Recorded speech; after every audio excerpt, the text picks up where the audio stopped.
12 Today with Ari and James. Monday through Friday, 8A to 11A Eastern Time. Your home for all things Big 12. And away we go on a Tuesday. Happiness is a choice. Thank you for choosing us, along with James Westling. I am Ari Temkin. It's Big 12 Today on Big 12 Radio, presented by Modelo. And not presented by a sports book. Talking about Brendan Sorsby and the news that matriculated out of Lubbock yesterday. It continues to make waves across college sports. Plus, we are starting a new series today throughout the college football offseason, which, of course, doesn't really exist. There's no offseason. There's just information, which is what we've been going throughout this offseason. We're breaking down the top 5 at every position, starting today with defensive tackles, interior defensive linemen. So a tough list to crack, the top 5, and there are major question marks and considerations for that.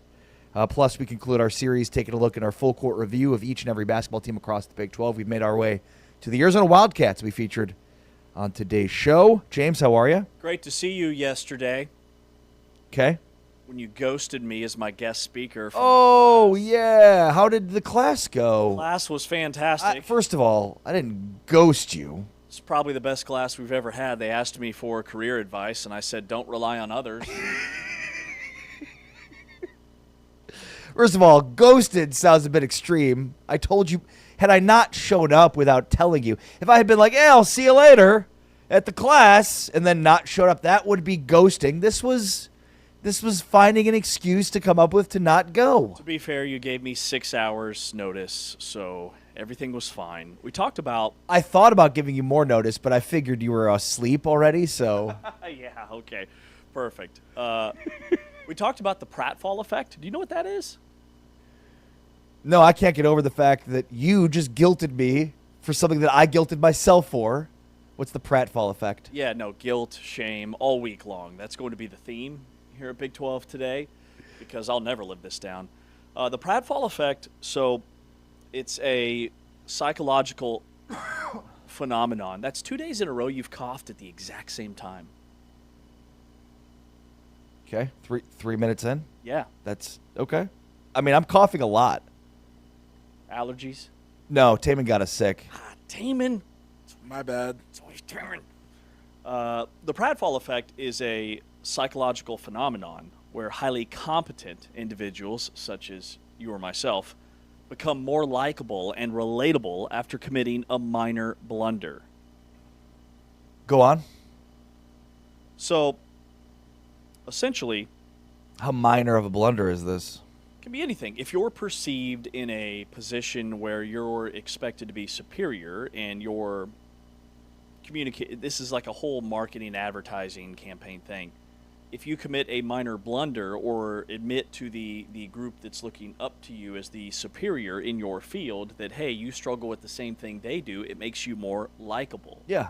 More attractive as a person. Absolutely, yeah. So I had a student, and he was struggling on camera, and he said, man, because I keep telling them, like, look like you're having fun. You guys don't have to hate your lives. Like, let's smile a little bit, right? Like sports. Let's have some fun. Yeah, and he said, well, I really struggle to smile while I'm speaking.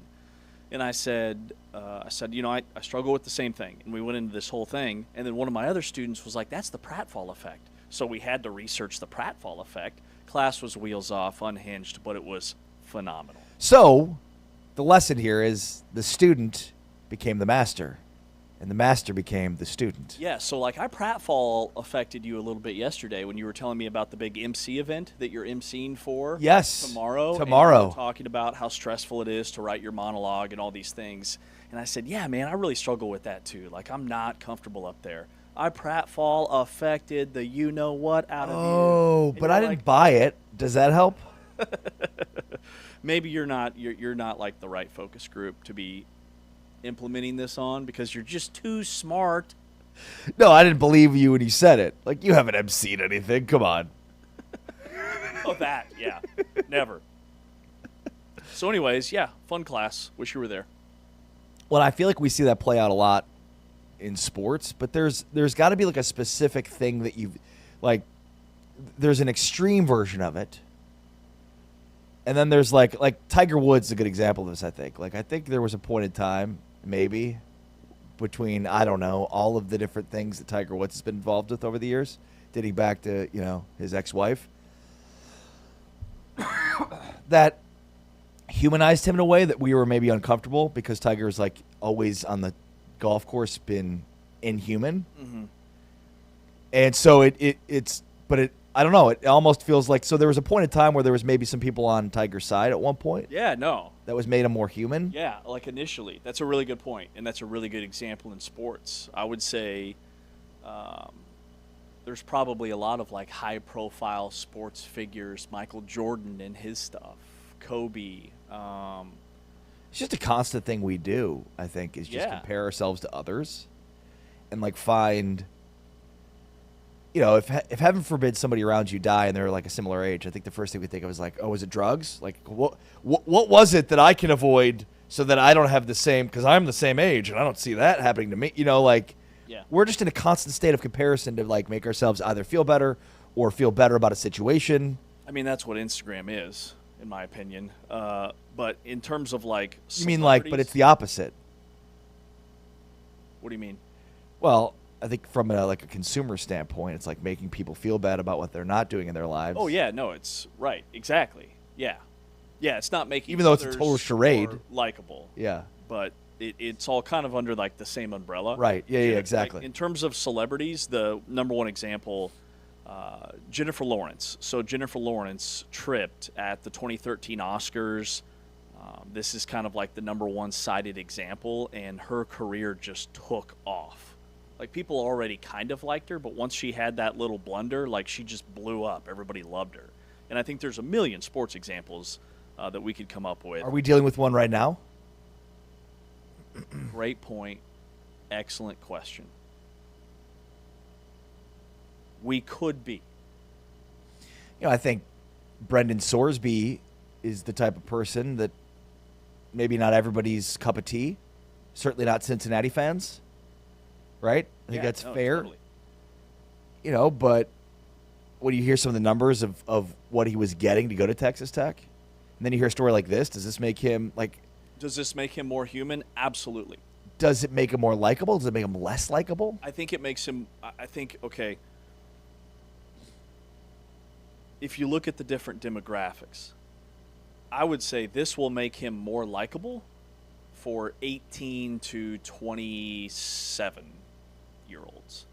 Okay. That are on the sports betting apps. Why'd you stop at 27? I just thought 25 felt a little too low. I thought 30, maybe a little bit more like adulthood. Got it. So 27 was kind of like a middle ground. Got it. But I would say like the younger generation, the younger sports fan, they're going to love this. Like, they are going to be all over this because it's very relatable, because more than half of American men between the ages of 18 and 35 have an online sports betting account. So placing, and before we dive into all the facts, just like, we know that these were small bets, right? Thousands of them, but very small bets between like $1 and $2, live betting on games, okay? 1 billion guys across America are doing that. So all of a sudden now Brendan Sorsby becomes very relatable to that audience. If Sorsby loses his total eligibility, I think that number grows, right? I think you're totally right. Like, there's probably a subsect of 18 to 30-year-olds that engage in this behavior on the reg and around lots of others that do, that are sympathetic towards this because they understand the allure of it. They understand the draw of it. And I'd imagine that number grows 18 to plus. Yeah. Yeah, my age 27 was probably too low. Now, I think where you creep into like our demographic, our age bracket, most men, adults in our age, can't get past the $5 million. Right. Like the number that he's making. Kids 18 to 25, they don't care, right? Like, they don't care how much these guys are making. They're not out, actively pursuing retirement or Totally. That's a great point. generational wealth. Like, they're just out there trying to survive.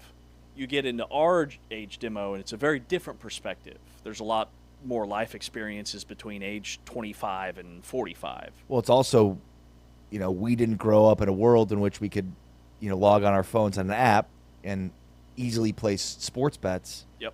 And I grew up in the state of Illinois, which makes it very easy because it's legal there. I think, though, that number creeps up to our demographic and higher if he loses his full eligibility, though. You think if he loses his full eligibility? Yeah, like if he's not able to play because of this, I think the sympathetic group becomes even larger. It includes our demographic. It feels like a extreme punishment given the circumstances here. And there's lots of facts that will still come out, I'm sure, but many of them we will touch on here briefly. I just thought it was interesting you brought that up, and it's like, well, it feels like it's playing out right now in real time. It definitely is, and that wasn't planned. Excellent. Great minds think alike there. So, I mean, this story is polarizing. It is planting a flag for the future of college athletics and how it could reshape college football in a lot of ways. Like this feels as big as like the O'Bannon stuff. Yeah, feels like a pivotal moment. You know, and it's interesting because this is not the first time this conference has dealt with something like this. I mean, the Hunter Dekkers story is plastered on this. What's different and more interesting about this one is the difference is that Dekkers wasn't making $5 million right in one season. Right, didn't bypass the NFL to come back to college and make more than most rookie quarterbacks. And then on top of that, Dekkers, you know, his downfall coincided with the emergence of Rocco Becht, which in many ways pushed Dekkers to the periphery to a large degree. I mean, that story completely died from a national audience perspective once Becht emerged because the future of Dekkers was inconsequential. And he was a highly touted, like, 4-star recruit. He was the highest-rated skill position recruit that Iowa State had ever had. And to that point, yeah. He had to transfer to a junior college where he shined, played really well. And then after that, I don't know what happened to him. I think he was eligible for last year's draft. He may have signed for training camp, and I'm not sure about the practice squad or what. I'm assuming not though. He's playing in the UFL. Yeah, makes sense. Figured. He went to Western Iowa Western, I should say, which is a JUCO power after Iowa State. He's only 24 years old. He's playing for the Houston Gamblers of the United Football League. He might not even be the starter, but I think your point is extremely well stated. And like the difference between the Dekkers and this is that Sorsby had a highly publicized recruitment. He transfers in conference for a lot of money. There was reporting that came out last week from Chris Hummer that we talked about that basically said like he was the most sought after quarterback. That LSU wanted him before they wanted Sam Leavitt. That Indiana wanted him before they wanted Josh Hoover. He was the number one quarterback to sign in the transfer portal. He signs for something north of $5 million, a number we may never know. And now this happens. I think the other thing, circling back to kind of the pratfall effect, and is that happening in real time, Brendan Sorsby is just very likable. I think he's a very likable individual. He's well-spoken. He's got kind of a good old boy vibe to him. He's active on social media, and he's not like a rah-rah guy, look at me. Like, he just goes about his business in a very professional, friendly, down-to-earth way. And we've interviewed him. I mean, he is like that. He is down-to-earth. He is a genuine guy. Yeah. So, I mean, I think he fits the personality type of somebody that people will rally behind. But there's a lot to unpack. It is a very delicate situation. Texas Tech released the email and the release yesterday afternoon. I was on my phone actually checking my email, and we get 1,000 releases from schools and leagues and everything else a day. And I just happened to have my email open at the very moment that Texas Tech fired off that email. And I'm thinking it's just another like update on softball or swimming and diving scholarship issue, whatever it is. And it's Brendan Sorsby is under investigation. Like my jaw hit the floor. Yeah, more on the specifics coming up here. We'll also have Pete Nakos, who broke parts of this story for On3 Sports, joining us coming up in about 30 minutes. We'll kind of get the lowdown from Nakos in terms of, you know, what case Sorsby and Texas Tech might have here, or if inevitability is that Sorsby won't be allowed to play, and what that looks like for a Texas Tech team that was the favorites to win the Big 12, had a over-under win total of 11.5, coming off a draft in which 9 players were selected, most in their history. I mean, this is, from a timing perspective, shocking just based on the recent run of incredible success that Texas Tech has had. This on the heels of that. And how ironic is it that we're sitting here today talking about a sports betting, gambling investigation for a star quarterback, and then we talk about the over-under win totals for that team that was 11.5. Didn't even think about it. And by the way, just fell to 10.5 after this news. I mean, it's all over. And Charlie Baker, the president of the NCAA, hates it. He's adamantly against it, which is why there's very severe penalties for sports betting. And the penalties are much stiffer, about twice as much, if you're betting on games that you were playing in. So now that's the next step of the investigation. Yeah, let's unpack all of this, including just how intertwined sports wagering is with the sport itself, and how much that, more than anything, may be responsible for all of this. With James Westling, I'm Ari Tepke. This is Big 12 Today on Big 12 Radio. We're always available on social media at James Westling. You can get me at Ari Sports. And, of course, join us each and every day on YouTube. It's part of Big 12 Studios. Just search Big 12 Conference, and there you can stream us live every single morning and have your comments heard as part of our Big 12 Conference YouTube channel. Search Big 12 Studios to find all the other platforms in which we are available. All right, on the way next, the details and the trouble. That's next with Brendan Sorsby. This is Big 12 Today on Big 12 Radio, presented by Modelo. Heard on TuneIn, watched on Big 12 Studios.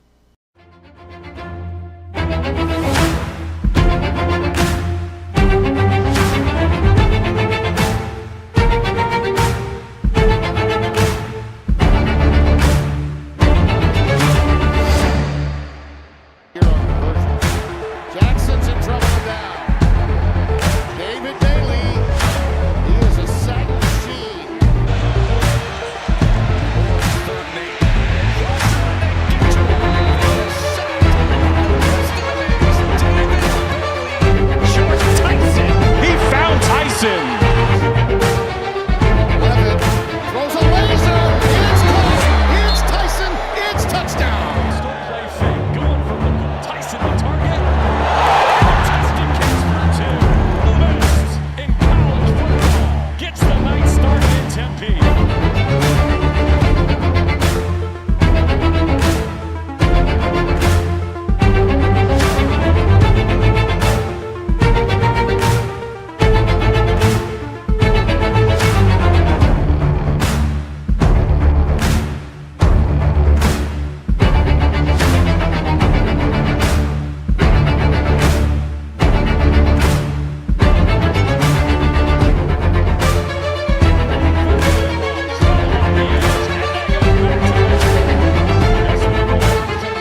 Big 12 today on Big 12 Radio. We are presented by Modelo, heard on TuneIn, watched on Big 12 Studios. In 15 minutes, Pete Nakos from On3 Sports joins us to talk about the Brendan Sorsby story.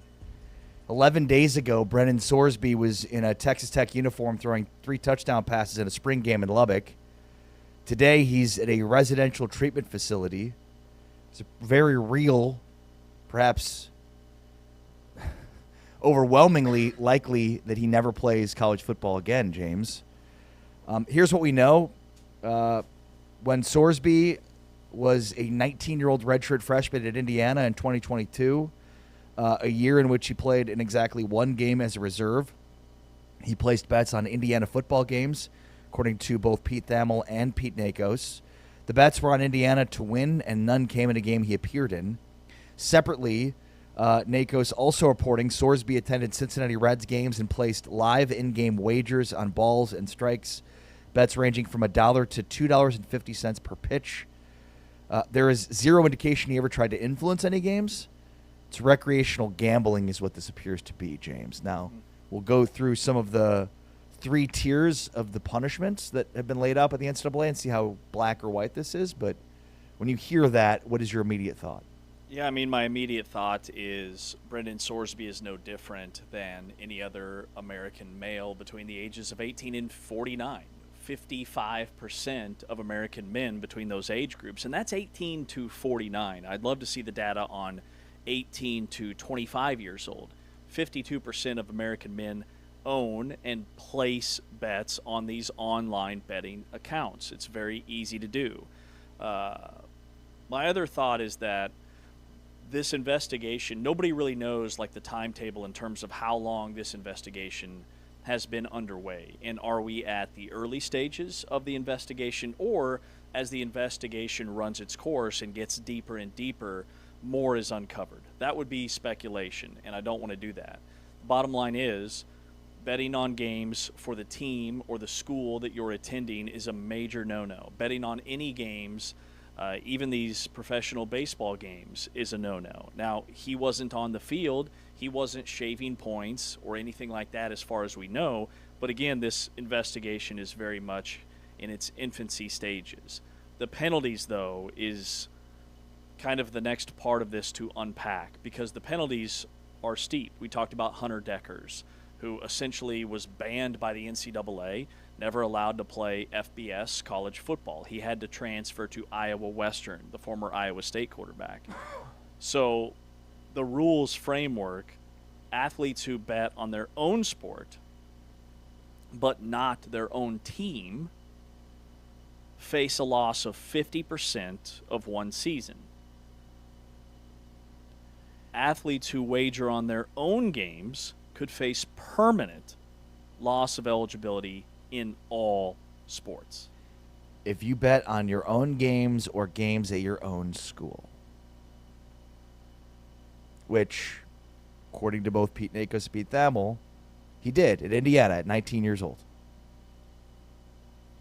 in 2018, a long time ago. His redshirt freshman year, when he was on the sideline, 2022, excuse me. he was betting on games for a school that he was on the roster for. And in 2025, just last year, remember, Division I schools voted to rescind that rule that would have allowed betting on pro sports. So the rules are even more strict than they potentially would have been or were a year ago. Like, the punishment is severe. And if that's the case, like, I don't really feel like Texas Tech has a case that he should only miss half of the season. Like, you were on the Indiana roster, you were betting on Indiana games. If there's hard, concrete evidence that that is what happened, the rules are the rules. He's going to miss the entire year. He's done. Yeah, and I think this is the main reason why the story comes out as it has. So first off, I applaud Texas Tech and Kirby Hocutt for getting out in front of this story. You know, whether it was a conscious decision by Sorsby or he was influenced by Texas Tech or people around him to go and seek treatment. I think the human element of this makes that part of the story a lot more sympathetic. I wonder if that's the play here for the NCAA, because you're right, it's pretty cut and dried to me. Like, based on this, he's gone. He's not going to be able to play. And he's got to either apply for the supplemental NFL draft, which would be very interesting, sit out for a year and get ready for the combine next year. I don't know. But based on the letter of the law, he's done. Now, clearly Texas Tech thinks that this can be salvaged, which is the reason they've gotten out in front of this in the way that they have. Yeah, and maybe, they can apply for,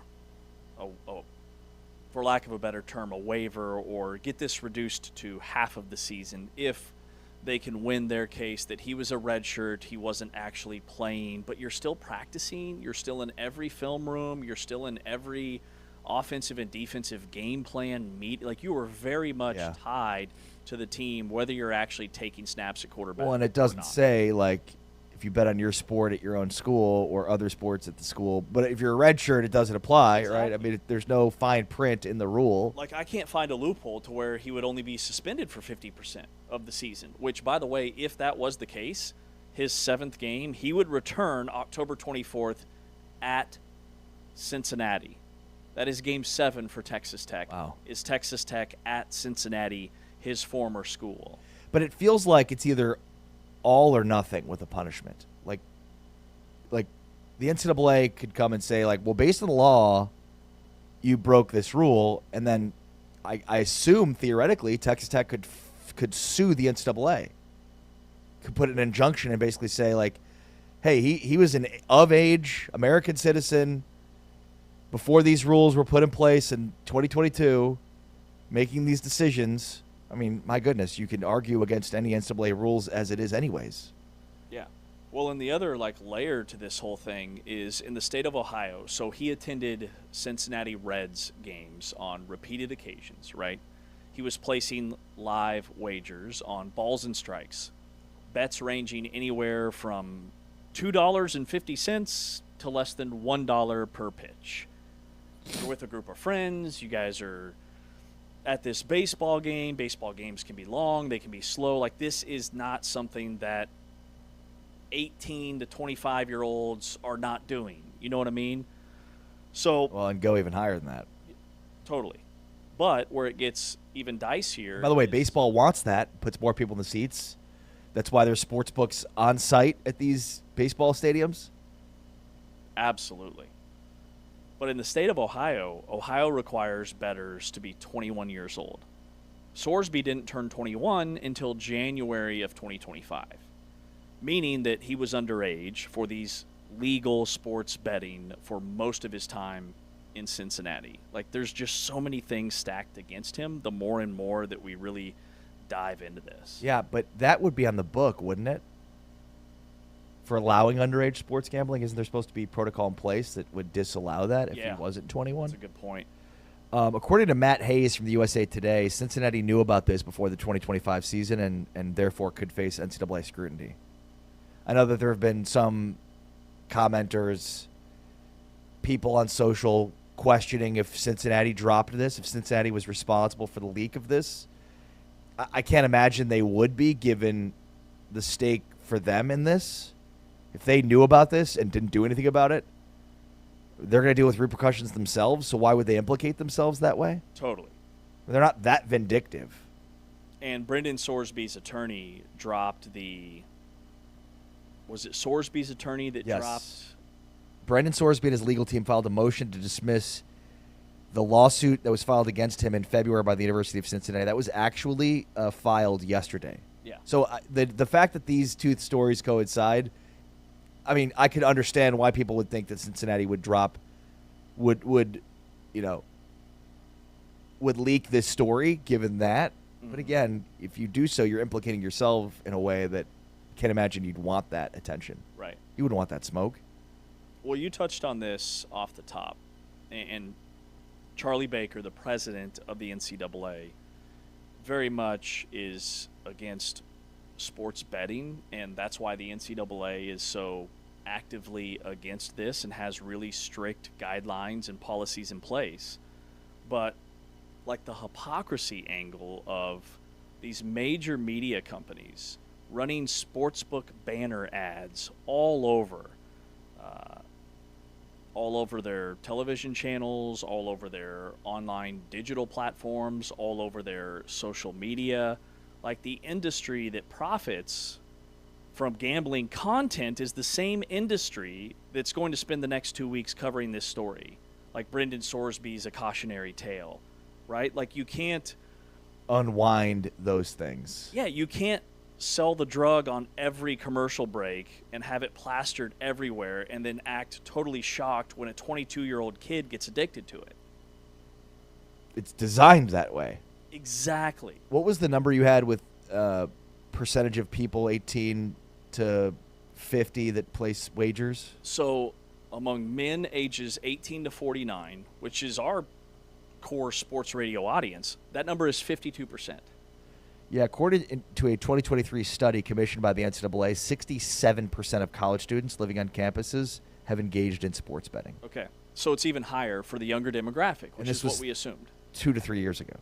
So I'd imagine it's even higher today as it becomes more intertwined with campuses. Well, and what's interesting is a giant survey, deep dive study from St. Bonaventure University noted that now 53% of Americans now say that sportsbooks should not be allowed to advertise during live sporting events. So more than half of the public says, hey, like, that's not cool.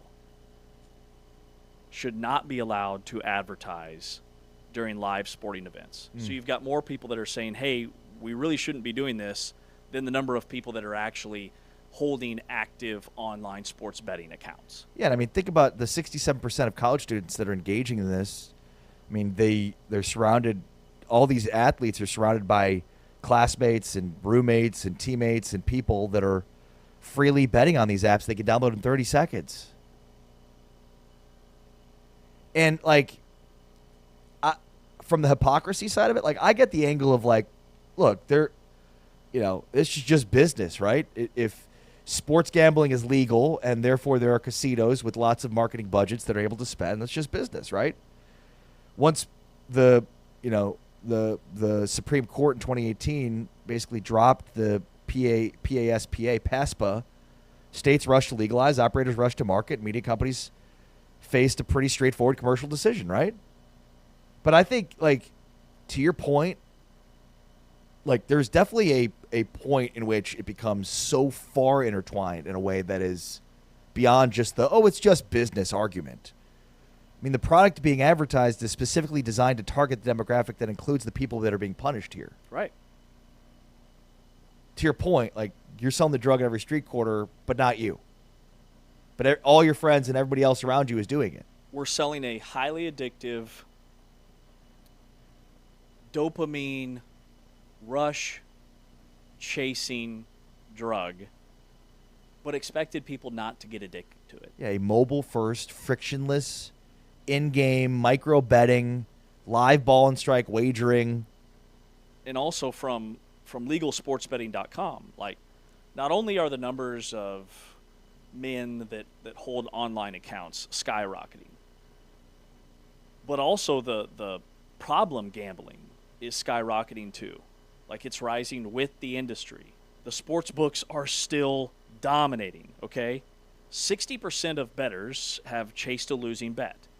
That's up from 52% just in the last year. It's rocketed 8%. And by the way, when you dig into that stuff, it's questionably predatory behavior by the books in their marketing. Oh, yeah. That is set to basically, if you lose a bet, send you a bonus bet, quote unquote, to follow that bet with.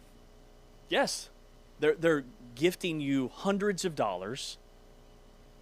Like, these apps are built for you to chase. And then 15% of sports bettors have now called a problem gambling hotline. That number's up 6%. Just in less than 12 months, from 9% to 15%. So the infrastructure is, like, the infrastructure that's there that we're talking about to get people hooked and addicted and keep coming back and never leave is more prevalent now than it's ever been before. Ever. Yeah, and it's clearly like the numbers have increased dramatically since 2018 when this became legalized. And Yeah. like, again, the sports books aren't just sponsors of this content. I mean, these are the largest players in the sport. ESPN has a exclusive deal with DraftKings. Anytime they talk about a line, they're talking about DraftKings. It's the content as much as it is an advertisement.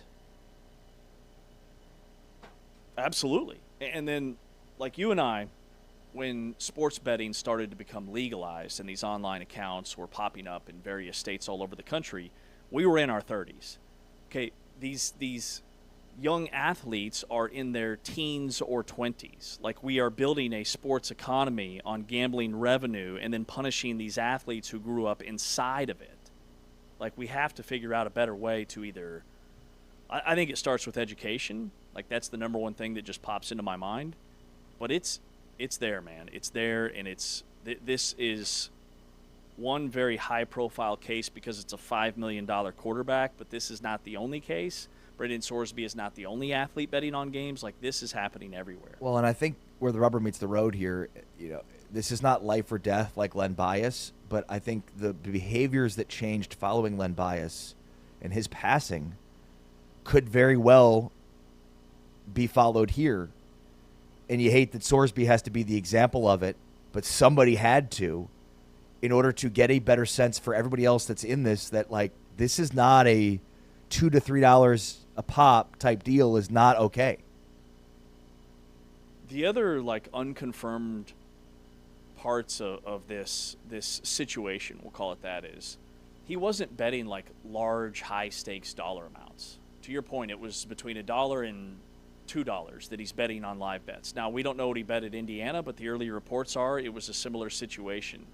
Like, these weren't like mafia guys that he's tied to where he's betting hundreds of thousands of dollars. This isn't the Arizona State point-shaving scandal from the 1990s. This isn't even the college basketball scandal that we just had a couple of years ago with Temple and all those American schools that were tied to shaving points and heavy-hitting sharps. Like, these are online sports bets that are super easy to do. Anybody can do them. You can do them from your couch. He's at a baseball game with a bunch of buddies. And the key part is the Indiana piece. If he was betting on games, he was part of the roster. Like, he is done for the year.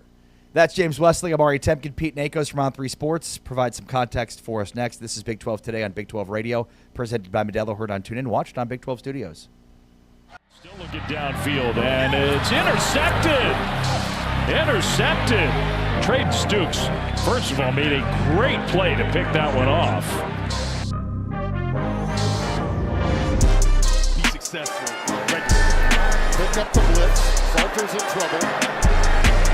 The game is really moving too fast for him right now. Stoops again comes through to get him on a loss of 2. He's got time. His pass to the sideline is intercepted. Traded Stukes with a purloined pigskin. Robertson has to check it down. And again, Arizona is there to crunch it. Traden Stukes leads the defense. Johnson is hit and he is dropped. Traded Stukes was shot out of a cannon. He's ready to pressure because the safety got him capped. And what's he do? Runs through the back and gets to Avery Johnson. Sawyer Robertson looking for the lead. Intercepted instead. Traden Stukes on his senior day.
Big 12 today on Big 12 Radio. We are presented by Modelo, heard on TuneIn, watched on Big 12 Studios.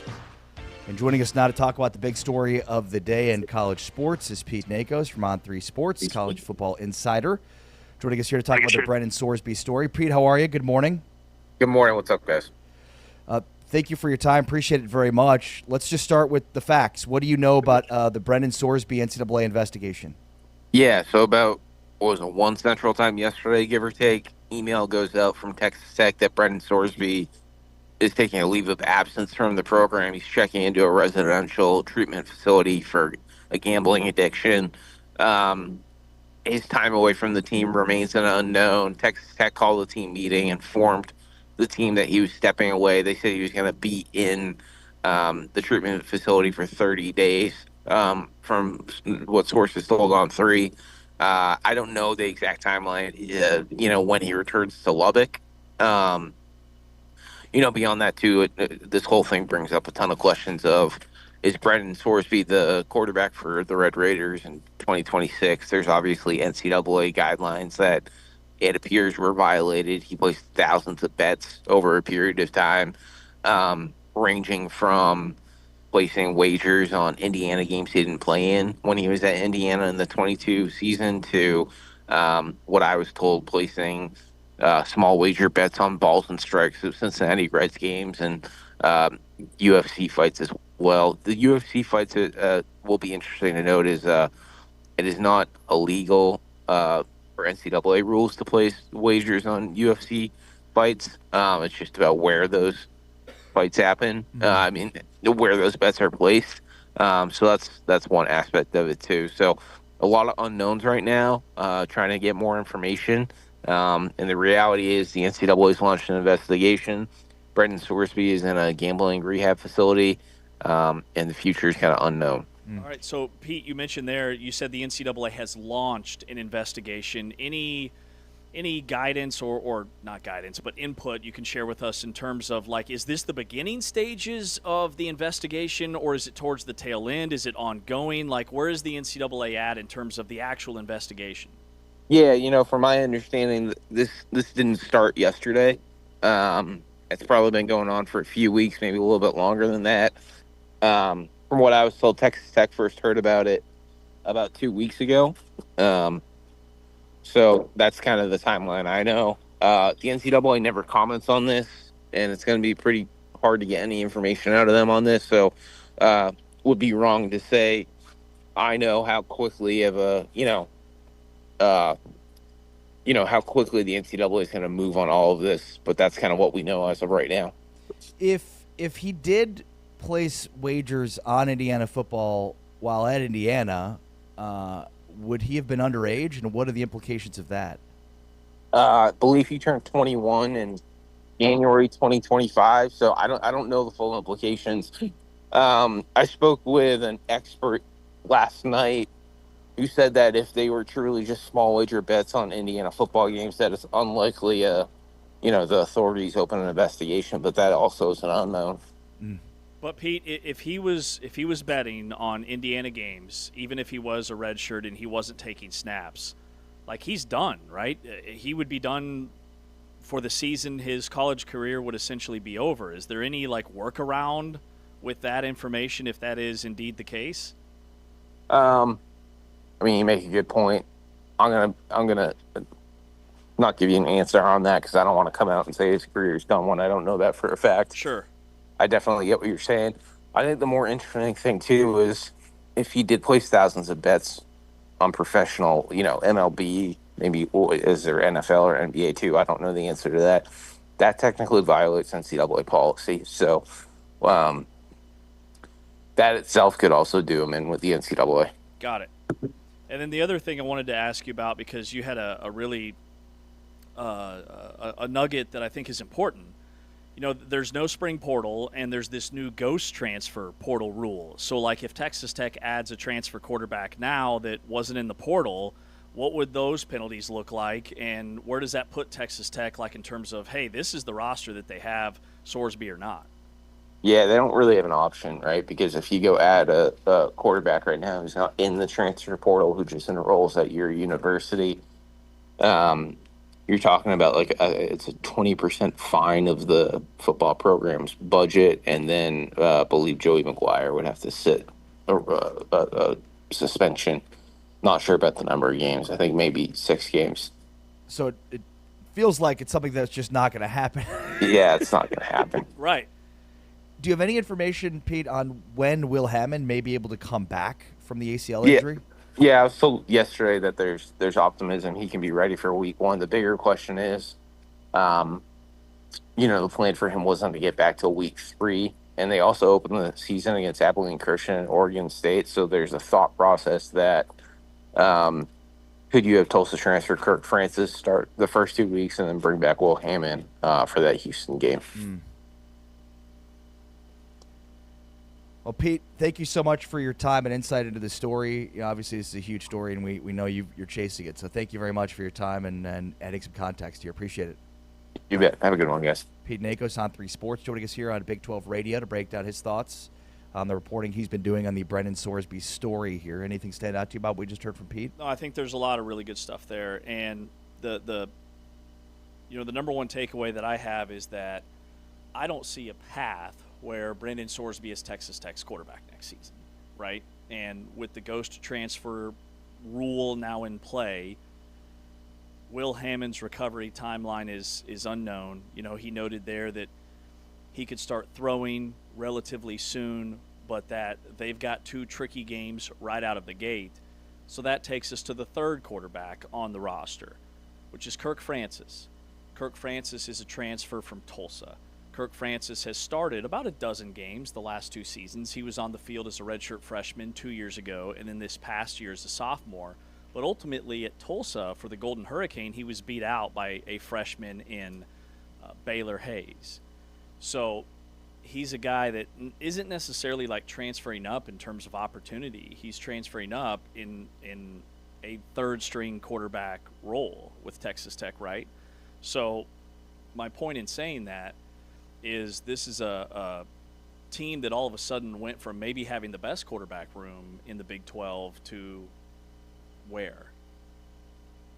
I mean, I'd say it's hopeless. I mean, your best bet if you're Texas Tech to still have the type of season that you're expecting to have is that Will Hammond is back and able to be healthy from the start and plays as well as he's looked at times, but the reality is probably something much different. Look, if Will Hammond was on a timeline in order to get healthy by week 3, and Nakos just told us that, there's some information that he could be available from the start of the season, and yet they still opted for a more high-profile quarterback. Does that say a lot about where they think Will Hammond is in his development? And Texas Tech has an incredible medical team. They've had multiple guys who have come back from injury before their estimated timeline or timetable or target date. But if it's Kirk Francis those first few weeks, can you win football games turning and handing the ball off 60 times? Because Kirk Francis, this stage for him is uncharted waters. Okay, he went to a very small private school in Tulsa, Oklahoma. He shattered high school records. He threw for 60 touchdowns his senior year, but he was playing against 1A competition. Little side note, his great-grandfather was the runner-up in the 1936 Heisman Trophy race, Sam Francis, a running back who played at Nebraska. Wow. Davey O'Brien won it the next year. You know a lot about Texas Tech's 3rd-string quarterback. I know a lot about Kirk Francis, okay? But I think the other thing, creepy, actually. The other thing, some people call it creepy, some people call it research, I don't know. The other thing, sports betting with this age bracket, we had all the numbers last segment, but sports gambling is so much more than just a gambling thing. It's a personality. It's how young men bond. It's how they talk. The apps are, they built the whole thing in this way on purpose. It's a conversation starter. Who do you like tonight? What's the line tonight? It is so much more than just, hey, getting on your phone and placing a bet. And then you factor in the whole chase. Like, young men, we are wired. It is in our DNA to chase. And so you're chasing bets, and this thing just explodes with the snap of a finger. 90% of sports bets are placed on phones now. 90%. No casino, no cash, no friction. Like, you're betting from your bathroom at halftime. Like, it's so easy now for these guys to get sucked into this.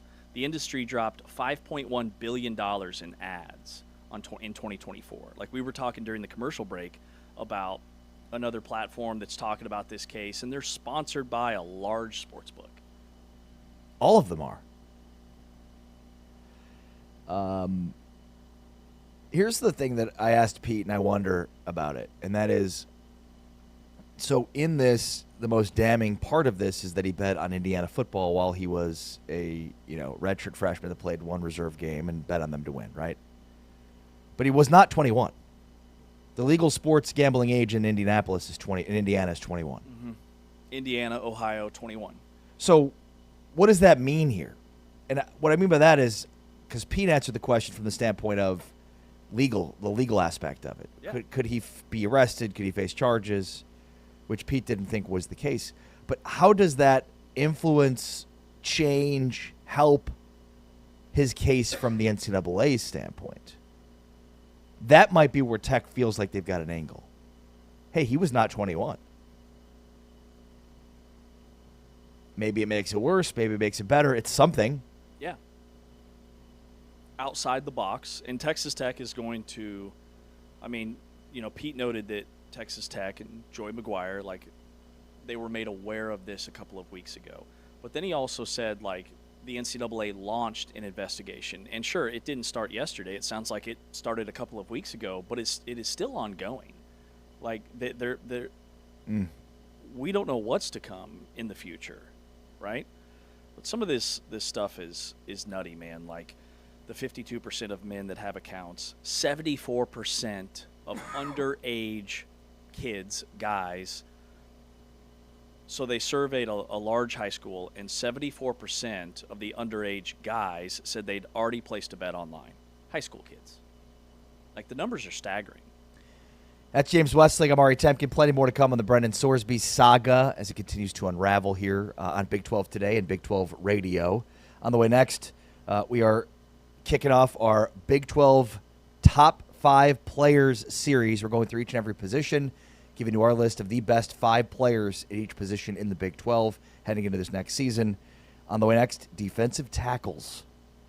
We'll get into that next. James Westling, I'm Ari Temkin. This is Big 12 Today, presented by Modelo, heard on TuneIn, watched on Big 12 Studios. Intercepted by Rodriguez. And then he hurdles here as that one is taken away. It's Jacob Rodriguez.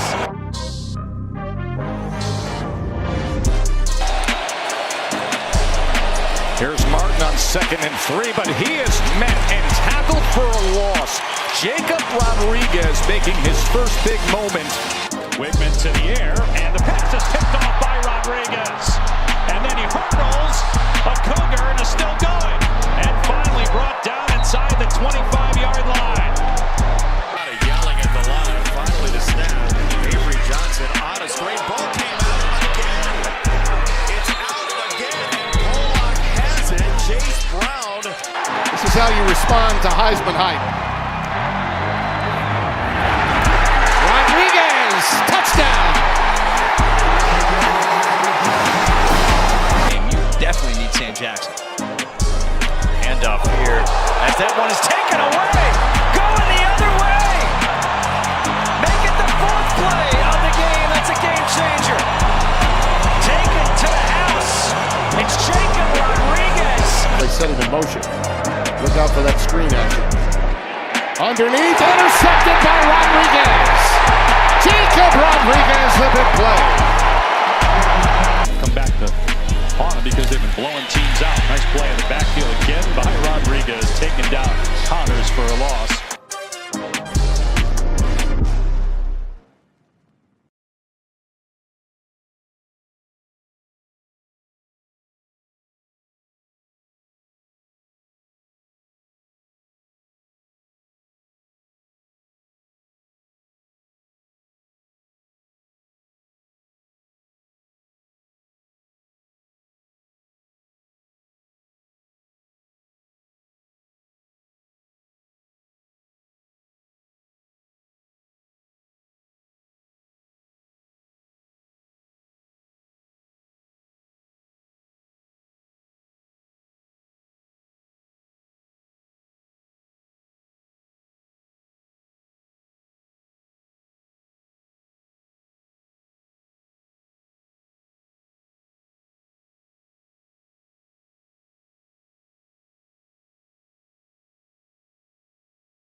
Big 12 today on Big 12 Radio. We are presented by Modelo, heard on TuneIn, watched on Big 12 Studios with James Westling. I am Ari Temkin.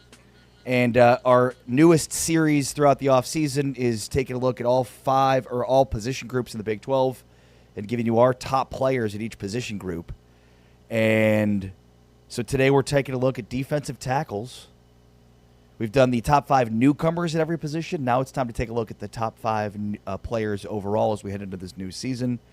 So let's take a look at the defensive tackles. Not defensive ends, interior defensive tackles. So only defensive tackles. Edge rushers need not apply. This was a really fun list to put together because there's a nice blend of returners and some really big, high-profile newcomers, transfers at this position.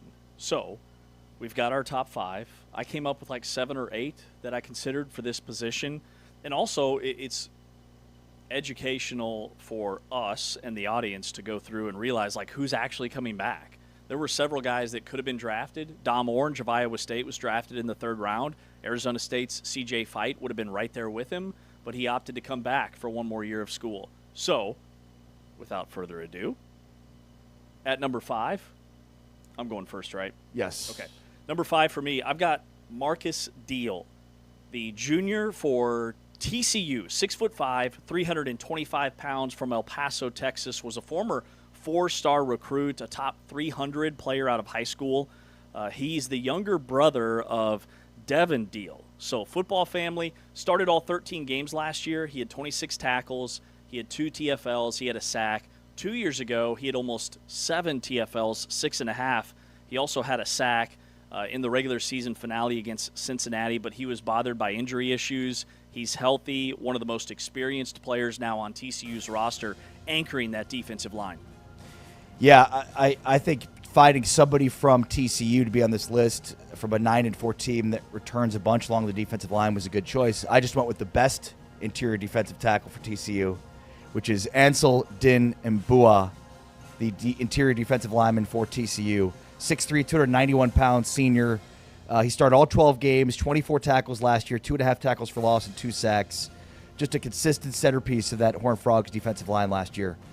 He posted 4 tackles and a tackle and a half for loss in the win at West Virginia. Had 4 tackles and 2 at TFLs with 1.5 sacks in the home opener against Abilene Christian. Ansel Din Mbua, number 5 on my list. So we both have TCU at number 5, 2 different players that both had like identical stat lines, around 25 tackles, multiple TFLs, multiple sacks. It's eye-opening that TCU could have a top 3 defensive line, maybe in the Big 12. All right, number 4 for me, I go out to Lubbock, Texas. I've got a transfer, Mateen Ibarogba. 6'3", 296, underrated recruit out of Clarksburg, Maryland. He had no Power 4 offers coming out of high school, so he commits to Georgetown, an FCS program where he played on the edge. He was only 250 pounds, so he's added 50 pounds of muscle and weight, and last year at Wake Forest, like his numbers aren't jaw-dropping, like 21 tackles, 3.5 TFLs, but he was 3rd in the country in pass rush win rate. He was 4th in the country in pressures among all ACC defensive tackles. ESPN has him as a top 5 overall transfer portal prospect. So I've got Igarogba at number 4. Number 4 for me is the Colorado interior defensive lineman Ezra Christensen, redshirt senior, 6'2", 295 pounds. He transfers in. He had the 3rd highest PFF grade among defensive tackles in 2025 with 28 quarterback hurries. He's arguably the most disruptive pass-rushing defensive tackle in the entire conference entering this season. Now, with some of these guys we're going to talk about, eligibility is still a potential question mark here.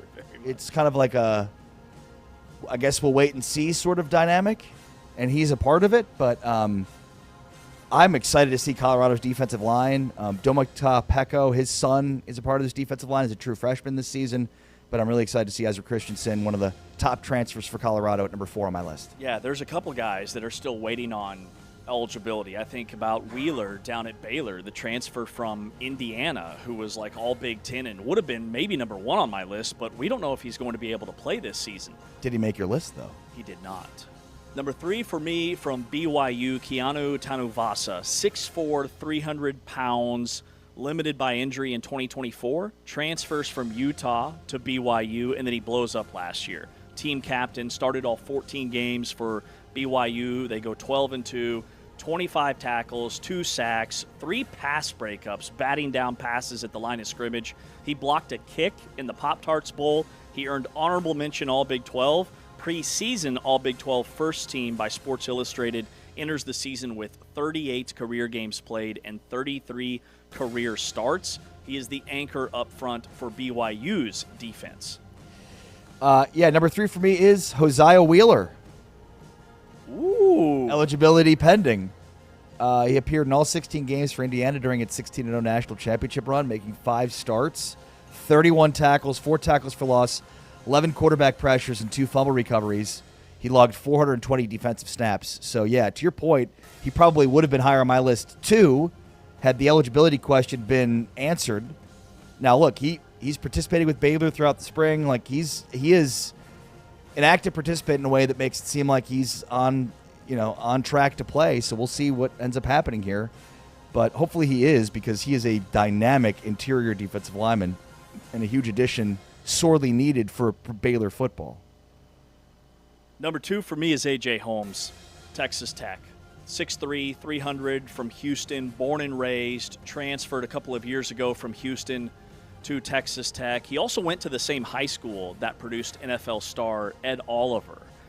He was all-district, he was all-state, highly touted recruit, spent 3 seasons before he followed Sheil Wood to Texas Tech in the portal last year. In his first year, he had 38 tackles, 9 TFLs, 5 sacks, 7 quarterback hurries, All-American, all Big 12 honors, had a huge signature play in the Big 12 championship game. He had that fourth quarter strip sack of Bear Bachmeier that broke the game open and sent Texas Tech to a bye in the college football playoffs. He's also switching his jersey number this year. Little side note, fun fact, he's going to be switching to number 10 for this season, which is the number that he says he's wanted since the 8th grade, but he passed on it at Houston out of respect for Ed Oliver, who also wore number 10, and then at Texas Tech they stamped him with 91, but he's back to 10. A.J. Holmes is number 2. Number 2 on my list is Keanu Tanuvasa, the defensive tackle for BYU, 6'4", 300 pounds. He could very well be the number 1 defensive tackle in the league. This is a very good top of the list, in my opinion. He was honorable mention in 2024, despite missing 6 games for Utah with injury. He then transfers to BYU, starts all 14 games last season, finished with 25 tackles, 4.5 tackles for loss, and 2 sacks. He has 38 career games and 33 career starts across 4 seasons, and 16.5 career tackles for loss. So this dude is very productive and very consistently productive. Was a team captain, started all 14 games. So, again, coming off a huge season, Keanu Tanuvasa, number 2 on my list. Love it. Number 1 for me is C.J. Fight. Second team All Big 12 as a sophomore in 2024. He's played in over 40 career games, 76 career tackles, had a career high with 6.5 TFLs this past season. He was on a bunch of preseason award lists, was ranked as a top 8 interior defensive lineman coming into this draft class before ultimately choosing to return. He was one of the first recruits that Kenny Dillingham signed when he got the Arizona State job. He was arguably better this past season, like on paper, than he was his sophomore year, which many considered his breakout year when he was all Big 12. But turning down the NFL draft to be the leader of Arizona State's defense, it starts with him. He's also one of only 2 remaining members of the Arizona State Pat Tillman Leadership Council. So he's an incredible vocal leader for that Arizona State team. I've got Fight, number 1. It's unanimous. CJ Fight, number 1 on my list as well. You could argue there's probably no more important returner in the Big 12 than CJ Fight to Arizona State. 38 career games. Fight has 76 tackles, 12 TFLs, 3 sacks, 2 passes defensed, 1 forced fumble, and 2 fumble recoveries. He plays all over the field. 2 passes defensed from a defensive tackle position at 6'2", 305 pounds. The guy has a great deal of athleticism. I think this is a guy that's going to be, a day 2 pick next season, rounds 2 or 3. And, for a unit in Brian Ward that's produced 32 sacks, CJ Fight has been a huge part of that, whether or not he's accumulating those sacks and that production or not directly.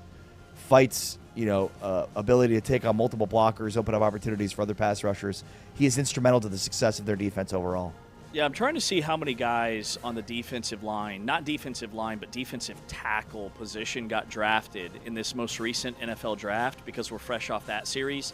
So Lee Hunter, Texas Tech, he went 49th overall. Dom Orange went 82 in the 3rd round. And then Jackie Marshall and Skylar Gill-Howard are the other ones specific to the Big 12. At defensive tackle. Okay, so the Big 12 had 4 defensive tackles taken in this draft. Dante Corleone's a 5th who was not drafted. I would say the Big 12 probably has 3 or 4 taken from this 2026 Big 12 season that we're going into. I would say Holmes, Tanuvasa, CJ Fight, and then maybe a dark horse with Deal or the other guy that you had from TCU. Santana Hopper is a guy that just missed my list. He's also at Colorado, 6'2", 265, a little bit undersized, but he was first-team All-Sun Belt at Appalachian State in 2024, and then he transferred to Tulane. He had 39 pressures this past season at Tulane. This is a really low-key, nice get for Colorado. He was second among all defensive tackles nationally in quarterback pressures. He had 11 TFLs. He had 4.5 sacks. He was a one-man wrecking crew on that Tulane defensive front. So that's a pickup for Colorado. Colorado was 135th nationally this past season in rushing defense. I mean, they were atrocious. Only 2 more teams were worst in the entire country. So adding Hopper's a really nice find. You pair him with Christensen, Colorado got a lot better on the defensive line. Yeah, and Hopper is 265, so he plays inside, but he's certainly more of an edge from a profile standpoint. Right. So that's the reason why I didn't include him on my list. I also love that you included 2 Texas Tech Red Raiders. I did not have either of those on my list. In Ingbarogba and A.J. Holmes. So could also, in terms of pass rush, it'll be a very interesting list to crack. And then, of course, I included Hosea Wheeler on my list. Where would he have been had the eligibility thing been cleaned up for you? Right. So I had him. I probably would have had him top 3, but then it's which of those 3, Fight, Holmes, Tanuvasa, are you punting for Wheeler? But he's definitely a top 3 defensive tackle. So now I'd say if you include Wheeler, we're looking at 4 guys at least that get drafted from the Big 12. I think Igorogba, if he's a senior, would also get drafted. He's a redshirt junior, so he could go pro. He could come back for 2027. But out of that group, I would say 4 or 5 guys are going to be playing on Sundays and maybe more. It's Big 12 today on Big 12 Radio. We are presented by Modelo. Shahan Jayaraja, our friend from CBS Sports, joins us next. This is Big 12 today on Big 12 Radio. With Stacy.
Whittington is tackled for a loss immediately by the first team All Big 12, Lee Hunter.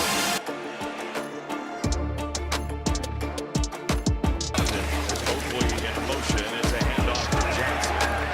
He is wrangled almost immediately by Lee Hunter. You don't see very many 330-pound guys that can move like Lee Hunter right here.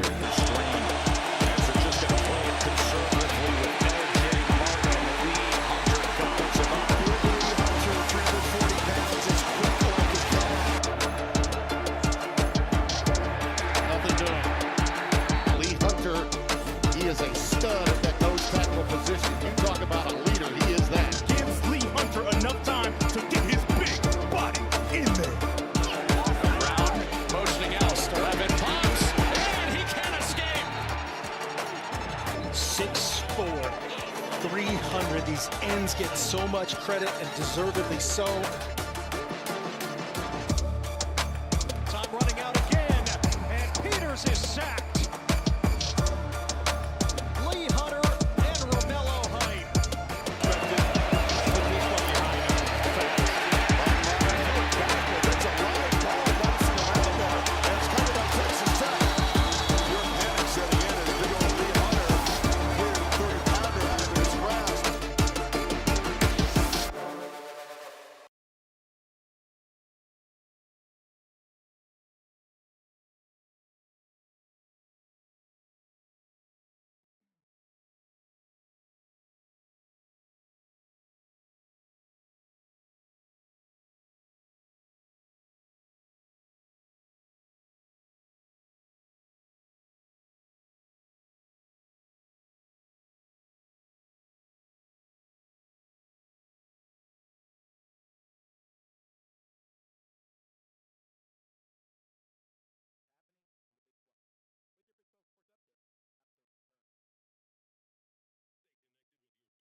It's Big 12 today on Big 12 Radio. We are presented by Modelo, heard on TuneIn, watched on Big 12 Studios. Joined now by Shahan Jayaraja from CBS Sports. A lot to check in with Shahan on. How are you, buddy? I'm doing great. Thanks for having me. Yeah, appreciate your time. Let's start with Brendan Sorsby. And really a crazy and wild story that is obviously the biggest story right now in college sports. Give us your perspective on it. Yeah, well, I was just telling our producer before we came on, I was in the middle of a haircut when that news came down, and it was one of the first times in like the last 6 weeks that I didn't physically have my laptop with me. So, it was great timing all the way around, but this is a very obviously unusual story, but unfortunately becoming more common in this era, right? Of course, Brendan Sorsby is accused by the NCAA of doing, or is being investigated by the NCAA for potentially committing thousands of bets on his phone. The big sort of kicker is that he is being investigated for betting on games while he was at Indiana football. If he were to be proven to have done that, that would mean permanent loss of eligibility. If he bet on other college sports or other college football games, he could lose up to 50% of his season. So there's still a lot of unknowns when it comes to what exactly is going to come next. It's all pending, of course, the conclusion of the NCAA investigation. And at this point, there's really just no timeline on it. Yeah, and that's what I was wanting to get your perspective on. The NCAA says that they won't comment on pending investigations. So I guess it would be speculation to talk about how long this could potentially drag out. So just your opinion. Do you think we're talking about weeks? Do you think we're talking about months? Like, just how long do you think this goes? Well, I do think that there's a piece of it, right, where I expect them to maybe expedite it a little bit because of the attention that it's gotten. I think the fact that Brendan kind of came out publicly and acknowledged it, at least through that statement from Texas Tech, it to me means that they feel like they're a little dead to rights, maybe you could say. And one thing that can happen is, whenever that does happen, is there's different ways to address NCAA violations, and one could be, again, assuming that there's sort of indisputable evidence, one could be going through the NCAA's negotiated resolution pathway. That can speed up the process a little bit if they essentially say, look, I admit to some of these things. The issue, though, is for Brendan Sorsby, if he does admit to at least the Indiana piece of it, then again, his college career is over. And I mean, we haven't seen necessarily the NIL contract that was written up for him at Texas Tech. I'm sure that it was reviewed very well by a lot of different lawyers, just like the Big Ten's was with Damon Williams. But we're going to also be in a position where we're trying to figure out, he signed maybe the biggest contract in all of college football. My colleague Chris Summers reported that it could be more than $5 million for one season. What does it mean if all of a sudden that player is no longer eligible to play college football? So no players can now enter the portal, but players that are already in the portal can still sign, correct? So Texas Tech could theoretically sign a quarterback in the portal right now. Yes, that is correct. Though at the same time, there's not a large number of players available, right? Or probably ones you want. Yeah, well, and this is sort of the complication, right? Because I did have somebody ask me yesterday on the radio. I'm like, look, if there's one program, if there's one person who might want to challenge or deal with the consequences of what they're calling them ghost transfers, maybe it would be Texas Tech. Here's the bigger issue, though, right? Is that the quality of players that are going to be available are not necessarily higher than what you have in your room, right? Because Texas Tech did add a veteran quarterback over the offseason in Kirk Francis, a transfer from Tulsa who started 10 games for them over the course of 3 years.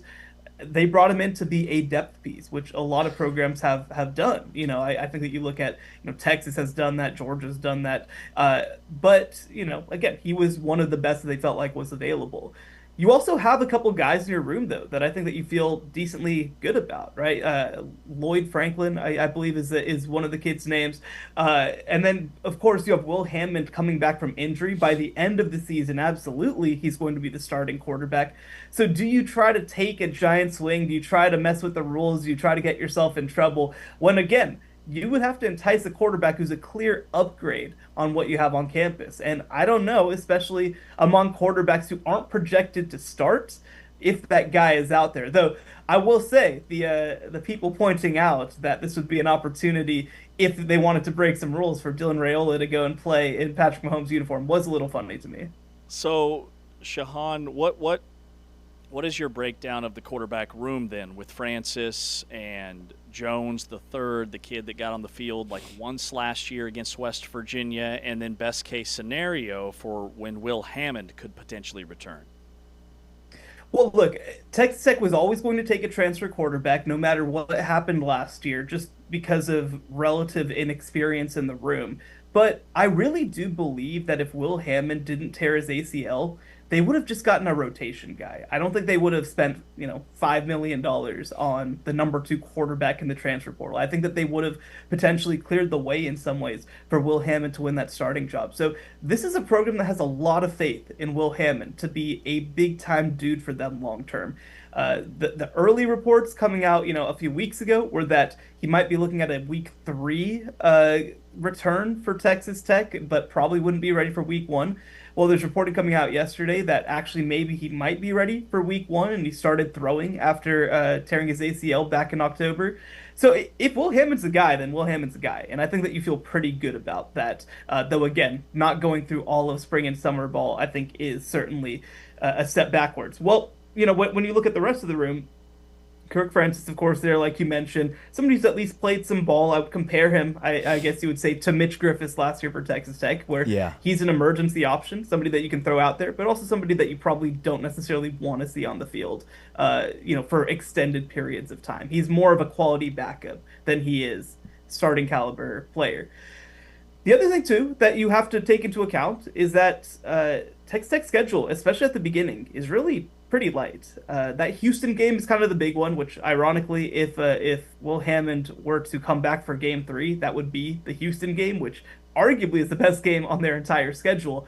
But I think that if you do know that Will Hammond is going to be out till mid-season or never going to be fully right for next season, like there is something to turning it over to Lloyd Jones or Stephen Cannon, two very talented players, but two very inexperienced players. Jones, like you mentioned, played in the final game through 2 touchdowns, showed some wiggle and some pop, like has some playmaking ability, but of course is also a redshirt freshman as well. So I think that you kind of try to weigh the options there. I would say again, if Will Hammond's back for week 3, I would not be surprised to see Kirk Francis be the week 1 starter. If Will Hammond looks like he's going to be out a little longer than that, I would not be surprised if Lloyd Jones is likely the guy heading into the season. Who's the favorite of the Big 12? The Texas Tech Red Raiders still. No, I'll say this. I still think Texas Tech deserves to be the favorite for a couple of reasons. One is, I mentioned their schedule. Like, their schedule is not hard. They miss both of the Utah schools. I believe they get Arizona State at home. Houston is really that big game, right? Like that is kind of the big game. But like again, you can lose that game and still win 11 games potentially because of how manageable the rest of their schedule is. And when you look at this Texas Tech team too, right? Like not having good quarterback play would be brutal. Like to raise their ceiling, to go win a playoff game, to go legitimately compete for a national championship, like I thought they honestly might this year, you need Brendan Sorsby in the lineup. Or you need high-level quarterback play. Maybe Will Hammond could be that guy. Without it, though, this is still a great defense. A.J. Holmes is a player at defensive tackle who I think is going to be one of the Big 12's best. They brought in 3 guys on the edge who aren't going to be as good as what they had last year because nobody will be, but will still be very good. But on the back end, I think that maybe they could be even better than they were last year. Offensively, like the sneaky part about this Texas Tech team is that this was going to be a run-based team because their offensive line is awesome. Like they have a chance to be not just the best offensive line in the Big 12, but a legitimate top caliber offensive line nationally with what they bring back. So I think they're still going to be fine. But, again, like this is a huge opportunity for BYU to push themselves back into the mix. They're the team that I have as my sort of consensus number 2 right now. There are other teams that certainly are capable of jumping up as well. So I would say that like heading into yesterday, I would have said like with like 90% confidence that Texas Tech is going to be the champion. I think it's more like a plurality of 40% now, but I still think that they are the team to beat. Shahan, you brought up A.J. Holmes. We were just ranking the top 5 defensive tackles in the league, and Ari brought up Wheeler at Baylor, but his status, like eligibility-wise, is still unknown. Do you have any updates there, or like what would you put the percentages at of him being good to go this season? Yeah, I mean, trust me, I ask about that all the time because I think that is a legitimate swing position for Baylor. If Hosea Wheeler's healthy, I think that all of a sudden you start having some fun conversations about what this defense could be. If he's out, I mean, again, it might just be a repeat of the past 3 or 4 years. So at this point, still no updates. I think it's encouraging that they feel like they have a case, right? I think that it's encouraging that they've gone through and continued to push for his eligibility. And also, I mean, again, to be sitting here in April and to have not been denied at this point, I think is not nothing, right? So right now, there's certainly no resolution on that front, but they're hoping to get an answer in the next couple of weeks. What else is top of mind for you right now, Shahan? Normally we just talk about general college football stuff, and this is list season. And so, like, what else is top of mind for you right now? What are you writing about? Yeah, I actually have a piece coming out in I guess, maybe the next hour or so. So, nice. For the first time since 1978, 0 FCS players were drafted in the first 3 rounds of the draft. And actually only 4 guys were drafted from the FCS overall, none from Division II, none from Division III or NAIA. So, like, wow. I think that it's really stark to see the data right now of not the fact that they're not finding and producing good players. Those guys are just leaving at almost a 100% rate these days. And this also is happening, by the way, in the group of 6, but it's, obviously at the FCS level, it's even more stark. So it's fascinating, right? I mean, we obviously went through the NFL draft this past weekend, and I think that like there's a lot to be said about what the draft kind of says about the state of college football, because for one, the top end talent is not just in the SEC anymore. The SEC has 7 first-round draft picks. The Big 12 and ACC have 6 each, and the Big 10 had 10. But the SEC had more draft picks than anybody, which I think kind of speaks to the depth that they have. Yeah. So it's really a fascinating time, and this is so much an inflection point in terms of it's the Wild West of it all. Everybody's kind of trying to figure out where the next thing is going. Everybody's trying to figure out how to build a roster. I spoke to a couple of FCS and NAIA coaches about kind of how they're approaching it, and it was really interesting to get some of their insights. Yeah, Shahan, what did you think the draft said about the Big 12 setting a record with 38 picks? No, I think it's huge, right? For one, I mean, the 38 is great. The 6 first-round picks, I think, is really pretty special. Especially when you look at the distribution of where those guys went. It wasn't like it was all, Texas Tech, for example. There were guys from a lot of different schools. There were a lot of high-quality players. And by the way, when you start looking forward to 2027 as well, there are a number of other players who I think could be first-round picks coming from the Big 12. So I think that it says that the Big 12 is starting to build itself up on the top end. I think that it's also a statement about the fact that the newcomers that have come in, all 8 of them over, I guess we can't really call them newcomers anymore. It's been a little while at this point. But the Utah schools have showed up in a big way. Obviously, BYU and Utah coming in different ways. Arizona has finally come to the table. Arizona State under Kenny Dillingham has done a great job to this point. So I was always curious whenever Texas and Oklahoma left the Big 12, who was going to kind of step in and fill that void.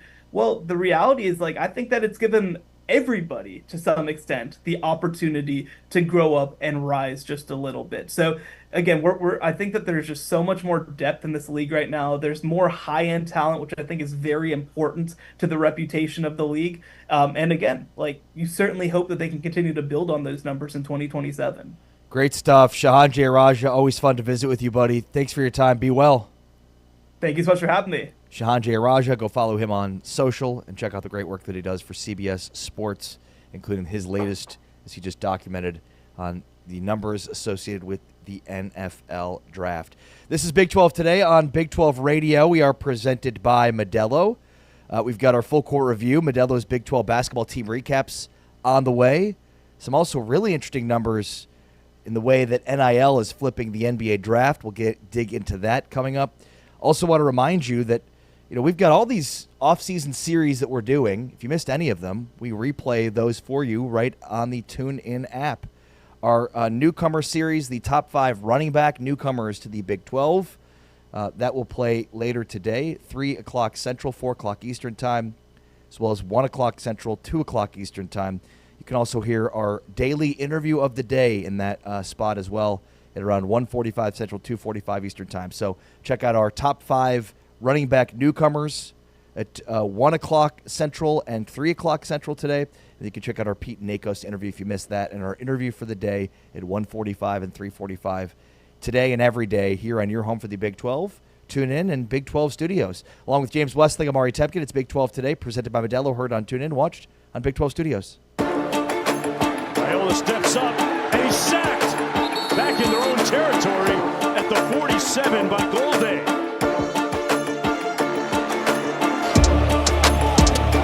Fake it to Kingston and give it instead to Hagan, and he is dropped by Golday. At home, Golday is right here off the edge. I want you to watch Corleone in the middle. He's the one that starts the disruption. Boom, swims through, makes everybody feel chaotic, and then Golday stays home where he's supposed to be.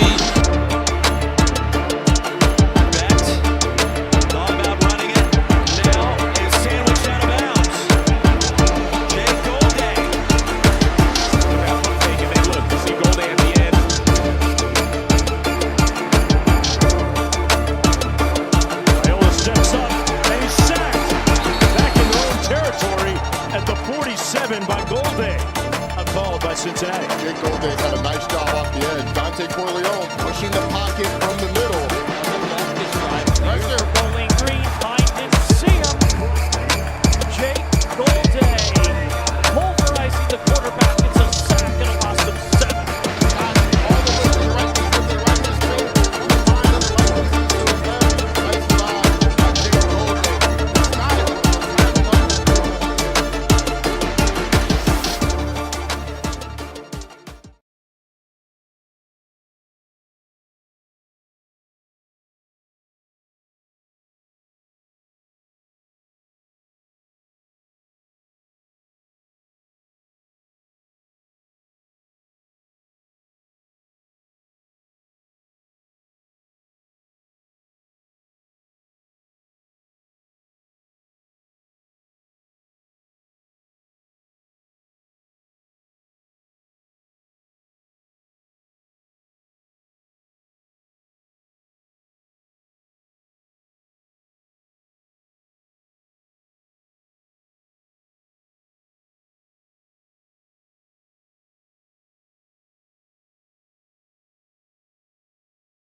Continuing to talk through the Brendan Sorsby story. Big 12 today on Big 12 Radio. We are presented by Modelo. At about 1 o'clock yesterday, 1 o'clock p.m., news came out from Texas Tech that Brendan Sorsby had checked himself into a gambling rehab. And then it was reported by both Pete Nakos and Pete Thamel from On3 and ESPN that Sorsby had placed bets as a 19-year-old redshirt freshman in Indiana, a year in which he played exactly one game as a reserve on Indiana football games. The bets were on Indiana to win, and none came in a game that he appeared in. Also being reported that Sorsby attended Cincinnati Reds games and placed live in-game wagers on balls and strikes, ranging from $1 to $2.50 per pitch. So no indication so far that he's tried to influence any games. It's just recreational gambling. But there's more on this story from Ross Dellinger in terms of the implications. Something we've been talking through because based on the NCAA rulebook, James, this seems pretty cut dried in terms of his status moving forward, which is that he's not going to be eligible to play. According to the rules, the NCAA bylaws, if you bet on the sport or the team that you're with, if at Indiana he bet on any Indiana teams, it's automatic expulsion from eligibility. And if you bet on his own team, it's automatic expulsion from NCAA eligibility. Yeah, and it doesn't matter if he was betting on Indiana to win or Indiana to lose. It doesn't matter if he took a snap in the game. If he bet on Indiana when he was playing at Indiana, he's done. And Texas Tech's football roster is set. I mean, the new transfer, like ghost portal ruling that was implemented after Jake Garcia ends up at Tulane, leaves BYU, never actually officially enters the portal. There are major ramifications if Texas Tech goes that route. So I think Texas Tech, like their quarterback room is what it is. And I was trying to find guys that maybe were in the portal that nobody picked up. The only kid that maybe would even be out there is Jake Garcia, who was a top 50 recruit out of high school. He's applied for a waiver for the NCAA to grant him another year of eligibility. By the way, he was in the same high school recruiting class as Drake May and Caleb Williams. He's been playing for a hot minute. Well, he also has been in the news a lot. If I remember correctly, he actually transferred from a high school in California to Georgia. And, you know, I mean, has sort of overplayed his hand many times over in the NIL era. I'll say that. And he was really bad at Michigan. Like, he ended up getting benched at Michigan. He went to 4 different schools. And then I look at, like, with this Sorsby stuff, I circle back to the Hunter Dekkers case and that ruling and that situation. Yeah. That happened in 2022. That was 4 years ago. Like, the NCAA has only gotten stiffer and stiffer when it comes to their penalties. They're more and more harsh. And, you know, Dekkers wagered on Iowa State games, even though he wasn't on the field, even though he wasn't taking snaps. He was part of the roster, and he was done. The NCAA ruled that he couldn't play again in the NCAA. He goes to a junior college, and now he's with the Houston Gamblers of the UFL after he made an NFL practice squad. So you look at that, and then you look at this, and you look at the trajectory of the NCAA trying to crack down. It's not good. Like, it's not good if you're Texas Tech and hoping that Brendan Sorsby has a chance to play. According to Ross Dellinger, some of Sorsby's bets were less than $1 and most were not more than 3 figures. The total value across thousands of wagers was less than 7 figures, but, quote, not insignificant. Dellinger is not minimizing, but certainly I think is playing up that this was not exactly a high roller type situation. According to Dellinger, Sorsby bet on MLB, NFL, and NBA, but the issue obviously is the handful of bets he made on his own team during his freshman season in 2022. Excuse you. Thank you. Now, he also lays out the NCAA investigation timeline. Less than 2 weeks ago, the NCAA contacted Texas Tech, revealing troves of transactions from Sorsby's online betting history. Treatment began after the NCAA revealed its findings, and at least 2 people contend that Sorsby had not placed bets since arriving at Texas Tech.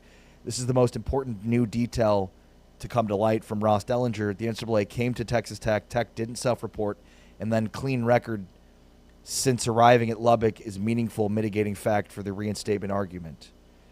The enforcement staff needs to speak with Sorsby to conclude its investigation, which may not happen for a while given he's in a treatment facility. So the clock is now paused on the investigation while he gets in a treatment facility, so nothing gets quickly resolved here. I don't know if that's good or bad for Texas Tech.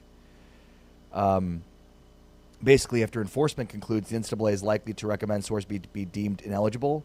In normal protocol, Texas Tech would then rule him ineligible for his 2026 season. The next step, though, is for Texas Tech to file for reinstatement, and denial is certain to spark a legal challenge that may be even backed by Texas Tech itself, giving the school is believed to be compensating him at about $5 million this year. Okay, so if the investigation is paused while he's at the treatment facility, we were told earlier during the program by Pete Nakos that he's there for 30 days. So the investigation is paused for the next 30 days, for the next month. It kickstarts again late May. We assume it's weeks, probably months, that investigation will continue. I mean, you're pushing up to the start of the season. Like, you're getting really close to the start of the season. So if I'm Texas Tech, you have no other choice but to turn over a new leaf and start molding your young quarterbacks into being the guy. Kirk Francis, the Jones, the third kid who played a little bit against West Virginia, try to get Will Hammond as healthy as possible ASAP and move on. Yeah, and the other part that Dellinger's piece touches on, which is the Cincinnati subplot to this. According to Dellinger, several people familiar with the situation and close to Sorsby believe that Cincinnati knew of his gambling exploits since at least last fall, avoiding reporting such knowledge to the NCAA's grounds for another investigation to be opened.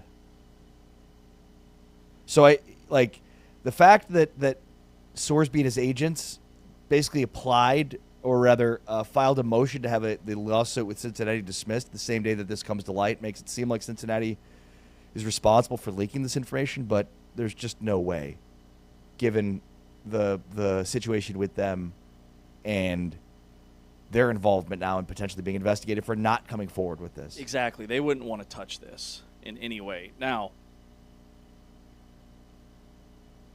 I will be on pins and needles to see if it ever comes to light who leaked this information, how this information got out there. Like, what was the turning point? What was the moment where the NCAA said, we're going all in on this investigation? And then what were the dollar amounts? You said the total dollar amount was less than 7 figures? Yes, but, quote, not insignificant. Less than 7 figures, so less than $1 million? Yes. But not insignificant? Like, how? Right. Not that that's going to necessarily matter in the investigation, but when we're talking about placing live bets between $1 and $2.50, that to me in my brain is very different than 6 figures worth of bets online. Yeah, I would say so. But we're talking about thousands of transactions, right? So how many thousands obviously adds up. Still so much that's unknown about this. Dellinger certainly uncovers some aspects of it that are interesting. And I would say, like, the path from an NCAA investigation standpoint is the most interesting because that's the one part we hadn't heard much about. But basically, it appears that the NCAA came to Texas Tech at some point in time, told them about this. Texas Tech responded in the way that they have. And now that he's in treatment, the investigation, which at some point will need to interview Brendan Sorsby, has paused for Sorsby to seek treatment. But it seems likely, again, based on what Ross Dellinger is saying, that he's going to be ruled ineligible based on the letter of the law. And then, like, you throw on top of that Texas Tech agreed to pay him more than $5 million. And what is the language in that contract? Is there an out for Texas Tech? If Texas Tech says, like, you're not going to be playing for us, we have very specific language in terms of conduct policy. Like, what do these contracts look like in terms of conduct policy? Well, like, I can't imagine what it looks like in the NFL. Yeah, I mean, I can't imagine it would include, breaking NCAA rules. Right. So that's another layer of this whole thing. And essentially, if he's in treatment for 30 days, this is going to be a big story for a week or so. And then something else will pop up like it does almost daily. Like, this is the dog days of the actual season, and there's so much happening every single news cycle, every single day. So this will get set aside. People will forget about it. And then I'm assuming towards the start of the season there will be an official ruling where he's either eligible or he's not. He's eligible for half the season or he's completely done, and we'll move on, and Texas Tech will start their season with somebody else at quarterback, whether that's Jones III, whether that's Kirk Francis, the Tulsa transfer, or is Will Hammond. Like, I am shocked that Will Hammond might be ready to go by the start of the season. Yeah, right.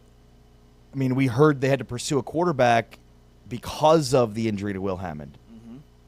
I mean, I think at best for Texas Tech, this generates and creates a level of friction. At worst, seems most likely he's ineligible, and I got to figure out what to do at quarterback for a team that's ready to win a championship, but is a quarterback away, and it was last year. They're from this vantage point further away at the quarterback position than they were last year. I mean, remember, Baron Morton had a really good regular season. This was an explosive offense that was completely shown and exposed in the Orange Bowl. But they showed all year that they were an explosive offense. Yeah, they led the country in explosive plays. They were number one. The definition of explosive offense. They were number one in the nation in explosive plays. But their offense looks very different when you don't have a signal caller who can spin it like even Baron Morton or Brendan Sorsby with these different guys. And I know that it's April 28th, so a lot can happen between now and week 1 of the college football season in terms of Will Hammond and his timeline. But we've heard that there's optimism that he could be ready to go for the season opener against Abilene Christian, who, remember, 2 years ago had Texas Tech on the ropes, lost in double overtime. And then Joey McGuire talked to Max Chadwick, and he said that he could return as early as week 3, which means he would miss 2 games against Abilene Christian and Oregon State. So I think week 1 is super optimistic and maybe a little bit unrealistic in terms of his pedigree. But against Abilene Christian and Oregon State, you just hope that you can hand the ball off every play and get out of there with wins. But I'm with you on like how this reshapes the Big 12 picture. Is BYU now the favorite? Yeah, I mean, it would hard not to be to put him third, I would think, Texas Tech. I would put probably BYU and Houston above them. Big 12 today on Big 12 Radio. We are presented by Modelo, heard on TuneIn, watched on Big 12 Studios, along with James Westling. I am Ari Temkin. Great to be with you today and every day here in your home for the Big 12. Big 12 Radio on TuneIn and on Big 12 Studios. To find out where you can stream us, go to big12studios.com. Our full court review, Modelo's Big 12 basketball team recaps, concludes with Arizona. Talking Arizona hoops next. What went right? What went wrong? I think we know what that is. We'll identify it next. It's Big 12 today on Big 12 Radio. Glad to see your family as that ball is picked up on Clark, the captain at the back end, plucks it away for TCU. Got to get it to the 29. Third down, Lopez to the outside, and it's intercepted, and it's going to be a walk-in touchdown for the veteran Bud Clark, his 12th career pick. Robertson, pressure inside, and he's dropped. Bud Clark gets the sack, his first sack of the season, and it comes out to 20.4 miles per hour, 4th fastest for a safety in the FBS. But number 2 Falcon got in the way. Douglas, he is hammered. Look at those guys in purple, all arriving in a bad humor. Take a look here at Bud Clark come down and make this play. Now, he doesn't get him down initially. However, he stops the play from happening, and the rest of his teammates can come and race to the tackle field. Lopez gets hit, and it's a strike that he threw in there. Quick pass. Gallagher in space. Wrapped up right there by Bud Clark, the elder statesman.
It's Big 12 Radio, Big 12 Today, heard on TuneIn, watched on Big 12 Studios. Along with James Wesley, I'm Ari Tepkin.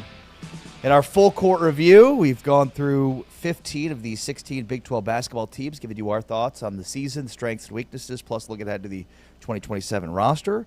And we finish with Arizona basketball, which, wow, one of the best seasons in the history of Arizona basketball. 23-0 start, most wins ever in program history. They finished 36-3, went 16-2 in the Big 12, won their first Big 12 regular season title, their 30th regular season conference title overall. They got to a Final Four, something that Tommy Lloyd had not done.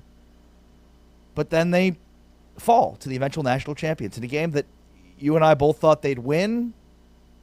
They end up getting completely exposed. But that doesn't undo what was, in many ways, again, a historic season for Arizona. It's not the best. The best would be when they won a national championship. But it's up there. It's got to be up there, despite the outcome of the season. Oh, definitely. And I think that, the Michigan game has unfortunately overshadowed what was an incredible year for Arizona. I mean, Michigan leading by as many as 30. It was never really close. Michigan just dominated from the opening tip.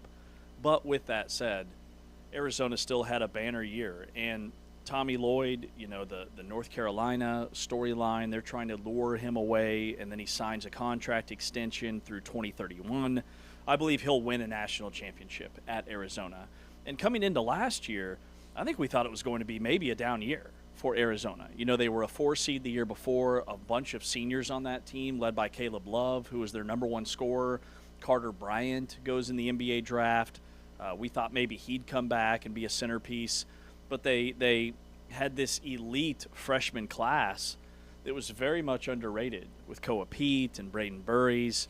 And so there's something in Tommy Lloyd that I trust for this upcoming season. I mean, the guy's won 33 games, 28, 27, 24, and 36 in his 5 seasons. He is the winningest coach in college basketball history in their first 5 years as a head coach. He's got a couple of 1 seeds.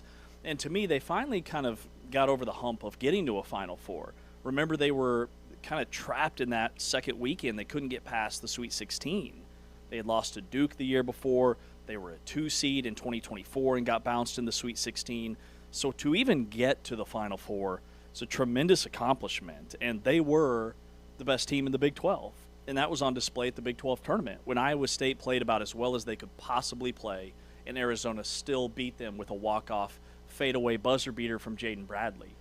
I think the secret sauce to Arizona, too, was the team chemistry, the unity, the cohesion. They bring in Koa Pete and Braden Burries. That could have sabotaged some of that. I think the buy-in from a guy like Tobe Awaka to sort of taking on the role that he took on, which isn't going to bring the most acclaim to it, but is going to help the team the most. Like, the way that he gets players to buy in, to me, is what stands out about, Tommy Lloyd as a coach and about this season. And look, ultimately, I think, Michigan's length was well discussed in terms of their run to a national championship. And, that's where I think Arizona was exposed a little bit. Jaden Bradley was their major playmaker, and Braden Burries was really good throughout the year, but I think he was exposed when they needed another playmaker to step up because of the Bradley and the length that was bothering him against Michigan.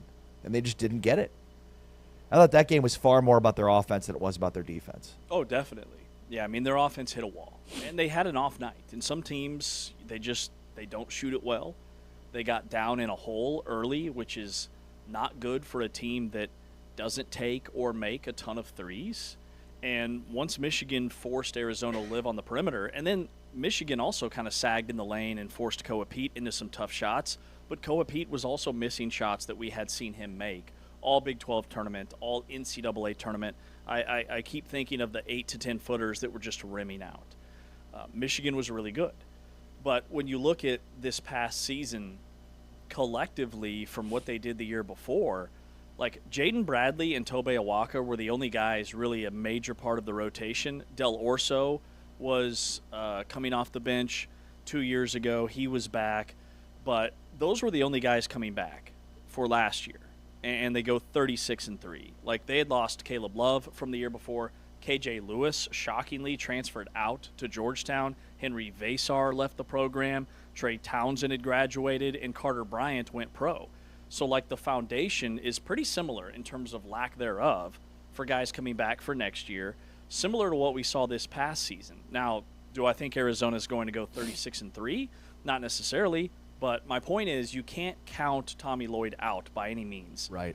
The way he plays the international market, and Arizona has not announced a single international pickup this cycle. Like, he got Karchenkov super late in the process. Mo Krivas was another one several years ago. There's like something tells me that Tommy Lloyd is spending his offseason in Europe scouting, evaluating, and looking for the next international star. Well, and look, two guys are going to be major factors in their roster for next season. When you look at the 2027 roster, Krivas is coming back. There's thoughts of potentially entering the draft. He will come back. I mean, he's a preseason Big 12 Player of the Year candidate. And then Ivan Karchenkov, a guy that became a pretty big name in the Big 12 following this season, enters his sophomore year. And this is a guy that plays all over the floor. I mean, he could shoot, he could rebound, he could defend. You know, he's a high-energy player. So, I mean, that's a pretty decent start. You know, who knows what you get from Bryce James, who redshirted last year. Will he be a factor in the guard depth rotation? You do bring in the 5-star shooting guard in Caleb Holt, and then 4-star small forward Cameron Holmes from Goodyear Millennium, local in that area. Holt was named the co-MVP of the McDonald's All-American game in Phoenix. So he's sort of the heir apparent to Braden Burries, if you will. And then who do they add in the portal? Derek Dixon from North Carolina, J.J. Mandequit from Washington, and then they're in potential other guys in the portal as well. Well, they have 2 starters coming back, which is one more than they had this past season, right, with Karchenkov and Mo Krivas. So Krivas is going to be the first player in the Tommy Lloyd era to start and finish his career at Arizona. He's had an uptick in his production each and every year. He was bothered by some late-season foul trouble, but he's a double-double machine. And then Karchenkov, like, you look at his numbers, 10 points, 4 rebounds, a couple steals per game. But when Pete and Aristode were out in late February, he ramped it up. He averaged over 13 points, over 7 rebounds, 4 assists per game. Like, he is very capable of being the guy. He showed what he was capable of when he is the guy as a freshman. And then Caleb Holt is better than anybody they had on this past season's roster as a freshman. Okay, he's higher rated than Koa Pete. He's higher rated than Braden Burries, much higher actually than Burries. He's higher rated than Kingston Flemings was out of high school. He's a legitimate 5-star top 3 player in this class. He is an elite scorer, elite shot creator. He is a bucket getter. So that directly, to me, addresses some of the voids that they would have in the backcourt. And then the depth pieces with Mandequit from Washington and Dixon from North Carolina. Those guys are experienced players. They're targeting a guard from Oregon, Jackson Shellstad, who was a 16-point-per-game guy this past season. He committed to Louisville, I believe. Did he commit to Louisville? Okay. Yeah. The Deseret Swarm was saying that they were looking at him. But he did officially commit to Louisville. So he would be off the board.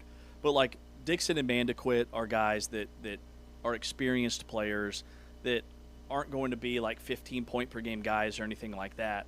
But my point is, like, this roster quietly is really coming together with the rotation that they're going to have. What's interesting too, James, is like previously coaches were building something with a roster where you could take sort of incremental steps of growth, and we've talked a ton about that in this series, right? Going back to Oklahoma State, West Virginia, and things, as you try to carry over successes from one year to the next. But Arizona, like, expectations are not any lower. You basically are losing an entire roster. I mean, you're bringing from players that factored into the outcome of this past season, you're bringing 2 guys back. And yet, despite that, the expectations are you're going to win a national championship, right? Like, that's great, Tommy. You did a really good job. You got to a Final Four. That was what Arizona fans were hoping for. Prove that you could do it. You did it. Then you get punked. So the next step is, like, getting to a Final Four is not good enough anymore. If it was good enough this year, it's not good enough anymore. I don't know that it was. But for many Arizona fans, I think, that have, like, reasonable expectations, it absolutely is. With all the wins that he's had in his short time so far, coupled with, again, breaking down the one piece that he hadn't broken through yet on, which is getting to a Final Four. But the next step is you got to win a title. And it's like, okay, but you bring back 2 guys from that roster that were again, major contributors. You're having to supplement the rest of that roster through the transfer portal and through, the true freshmen you're bringing in. So does that put them at the top of the Big 12 next year? Certainly they'll be considered there along with Houston and Kansas and some of the other teams we're talking about every year. Yeah, Iowa State, I think, would be Iowa in the State, yep, conversation. 100%. Texas Tech, depending upon what happens with Toppin, I think will be in the conversation. But the number one thing that stands out about, like, what could be So different. the same top 5. Pretty much, yeah, exactly. Who's going to maybe break through? Like TCU could, Oklahoma State maybe. Like Cincinnati's putting together an elite portal class. Calhoun is cooking in Cincy. But it's going to be the schools that we just mentioned. Now, Caleb Holt is projected to be the point guard. He's 6'5". Yeah. He can handle it. He's long. He's rangy. Cameron Holmes is projected to be the off guard. He's also 6'5". And then Karchinkov, who's big and strong and physical and is only going to be that much better a full year after playing a season of college basketball, coming over from the Euro League. Like, I expect a major uptick in his play. And then you've got 2 7-footers essentially on your front line in Krivas, and then Mawat, the kid that they redshirted last year, 6'11". I still think they're going to bring in some big international players. And by big, I mean size-wise. Like, these guys are going to be massive. They need front court depth. That's something that, Tommy Lloyd has always been really good at identifying post players and bringing in elite rebounders. Tobe Awaka was undersized in terms of his height, but he was the best offensive rebounder in the country. And so I don't think they're done yet. I think they'll continue to look for some international prospects to pair with those elite freshmen in the backcourt. What stands out to you big picture about all of the Big 12 as we've done this series here? A lot of roster turnover is number one. It's really interesting for that because, I've read a ton about how NIL is helping rosters in college basketball by diminishing the amount of early entrants into the NBA draft. And yet, despite that, I would say the exact same thing. If you asked me the same question, I would have said the same thing. Man, there's a lot of roster turnover. You could probably count on 2 hands out of 16 teams the amount of players they have back. Like, if you have 2 starters coming back, you're ahead of the game. I mean, 2 starters is the new 4 starters coming back in college basketball. And so, yeah, with the NBA draft only having 71 underclassmen declare for the NBA draft, that is a record low. Yeah, the all-time record was 353 early entrants in 2021. Not that long ago. So when NIL comes on board in 21, you got a bunch of guys that bolt, 353, and now that number has diminished every year. In 22, it was 283. It was 242 in 2023. It was 201 in 2024, 109 in 25 before hitting 71 this year. That's amazing. And you've got... But where are they all going? They're all transferring. But where? I mean, that's what's... Like, I was wondering if we do the same exercise across every conference, like, what do all the other rosters look like? Yeah. Yeah, that's a great question and a great exercise. Like, how many teams... And I've seen Big 12 teams still littered all over way too early top 25s. So it's not like the Big 12 is expected to have a super down year. No, I will say a lot of Big 12 talent has moved on to other leagues. I mean, Texas is heavily invested in their basketball program. Louisville, heavily invested in their basketball program. So where does the Big 12 rank? The top teams in the Big 12, like, I'd love to know some hard data on how they compare to those other programs. But when I look at what Houston's done, when I look at what Iowa State has done so far in the portal, and then some of these kind of like middle of the pack teams like Cincinnati, who has a top 10 portal class, like Oklahoma State, who has a top 5 recruiting class.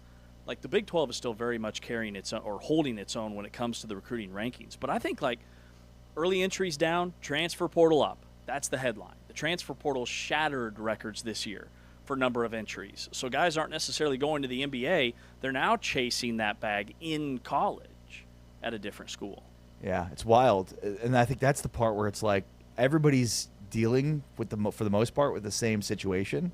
So it's not like anybody's at a major advantage there because they're all dealing with major roster turnover.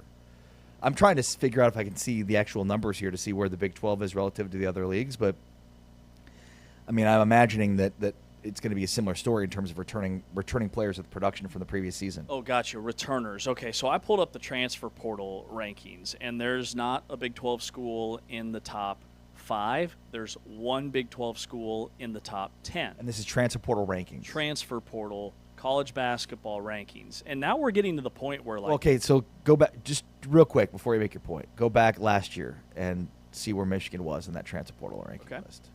So most teams have signed 5, 6, 7 guys. Like just about, that's the consensus across the board. Michigan had the number 2 transfer portal class in the country this past season.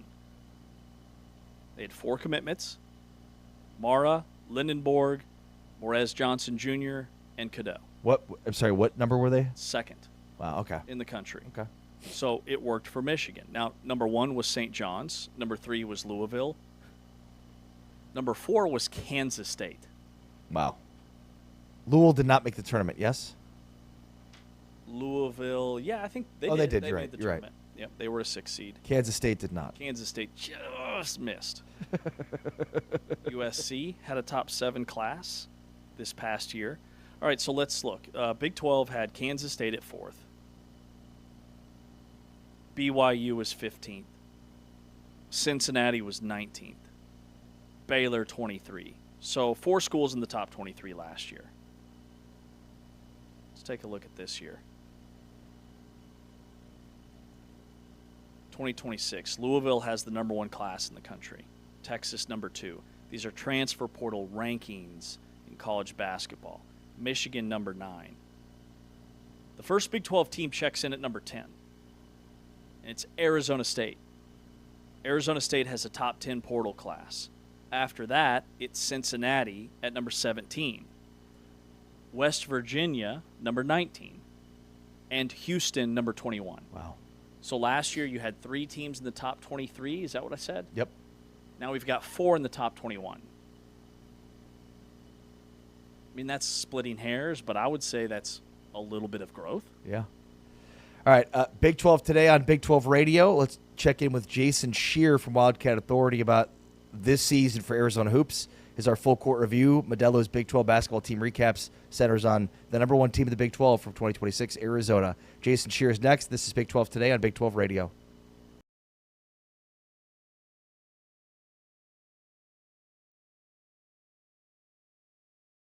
The focus needs to be on the players and on their great play on the court, so I support the Big 12's decision 100%. Underway, and it is Arizona with the first possession. This Iowa State team 27-6 on the season, 12-6 in league play. They finished in a 3-way tie for 3rd, but because the tiebreakers fell down to the 5 seed. Is what makes him so incredibly valuable, and that's one of the biggest reasons he's Big 12 Player of the Year. 2-man game, Lipsy and Buchanan. Rebound, Lipsy. Momcilovic for 3. They are extremely talented, and this guy is one of the reasons why. Tobe Awaka came up with a rebound, couldn't finish, got it back again. And Del Orso knocks down his 2nd 3 of the night. Pete averages almost 3 assists per game. Deflected by Del Orso. He's got it back. A little Euro step, and it rolls in for him. What a sequence, Jay, here in the closing seconds of the first half. 2 huge threes in transition by Momcilovic. He's going to try one more. Got it! Oh! Tobe Awaka down on the baseline with Krivas. They can duck in hard. Bradley can't shake Torrey. Forces it up and hits. Finds Buchanan. 10 to shoot. Buchanan looking for somebody to give it to. Finds Lipsy. 5 to shoot. Tie game! Remember, it's not just the first shot. It's the offensive rebound. Bradley trying to do it himself. He does! He hit it!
Big 12 Radio, Big 12 Today. Along with James Westling, I'm Ari Temkin. And this is our full court review. Modelo Big 12 season recaps. Talking Arizona hoops. Jason Scheer, Wildcat Authority, joining us here on Big 12 Radio. Jason, how are you? Doing well. Thanks for having me. Appreciate your time. Yeah, it doesn't feel like it was that long ago. We were talking about a Final Four run for Arizona, and we've now made our way through all 16 of the Big 12 schools, breaking down what we saw from them this past season and looking ahead. Now that you've had, a little bit of time, Jason, to digest the season, I'm curious for kind of your overall thoughts on this thing, despite the disappointing ending to it. Yeah, I mean, it's one of the best seasons in school history. I mean, the best regular season for sure. Making the first Final Four in 25 years. I think it took a little bit to get over the way that the season ended, because Arizona had been dominant, and even in losses that during the regular season, which there were only 2 of, they were really close. So I think that was a little difficult for some to get over, and some probably aren't over it yet. But overall, I think when you reflect on the season, it's hard to be disappointed with really any part of it, except for maybe how it ended. Yeah, definitely. I mean, going into the year, if somebody said Arizona's in the Final Four, they win the Big 12 and go 36-3, like, not only would you take that, but I think you would have been shocked that Arizona could put together that type of season, considering, what they brought back, what they lost from the year before. Yeah, I mean, I thought Arizona would be good, but I mean, there's a difference between good and what they did. I mean, they ran, through the regular season. They beat some of the best teams in the country. They beat, the Big 12 was at the top, as good as any conference in America. I mean, if you would have told that to someone before the season, hey, this is what is going to happen, I think everyone would have taken it. And Arizona, this town was aching for a Final Four. It felt like forever, and for Arizona to be able to make it, is a big deal, and again raises the expectations back to where they used to be and where they should be, and we'll see what happens moving forward. But yeah, I mean, just a remarkable season overall.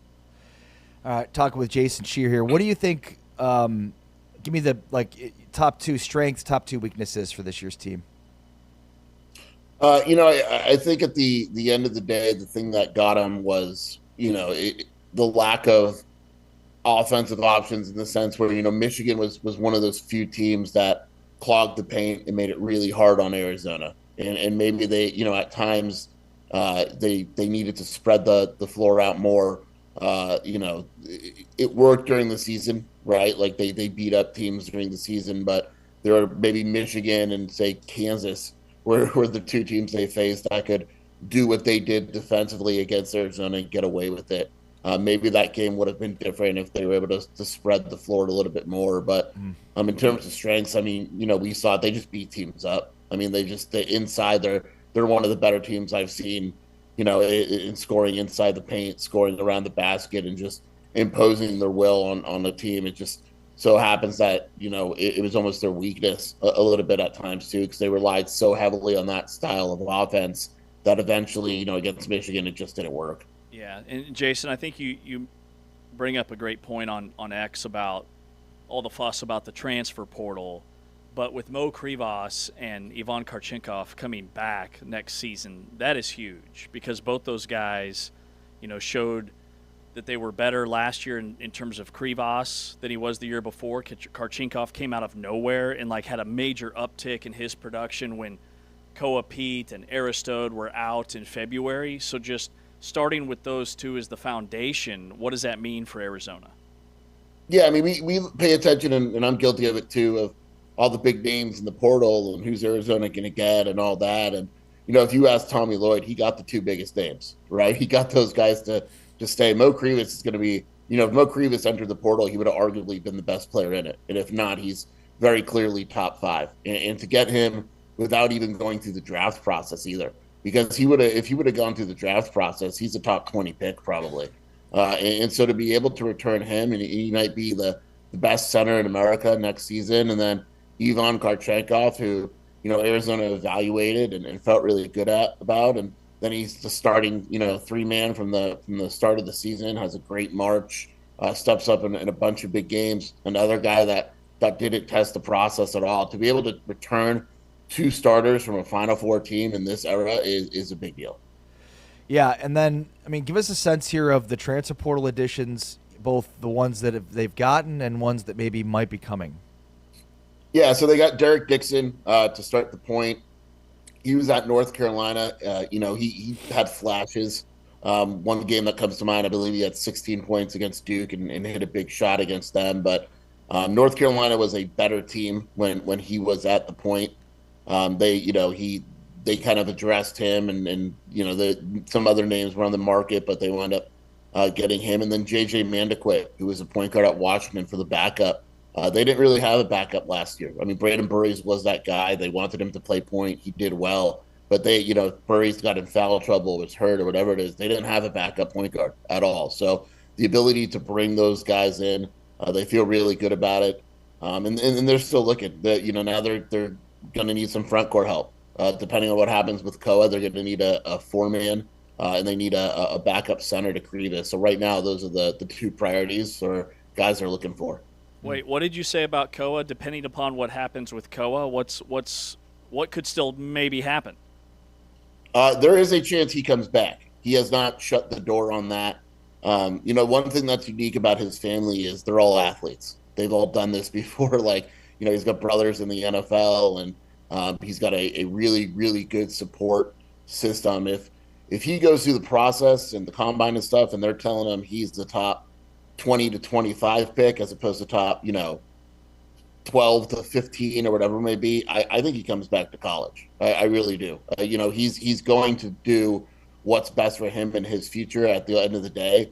But if he's more towards the bottom of the first round, I think there's a really good chance he comes back to Arizona.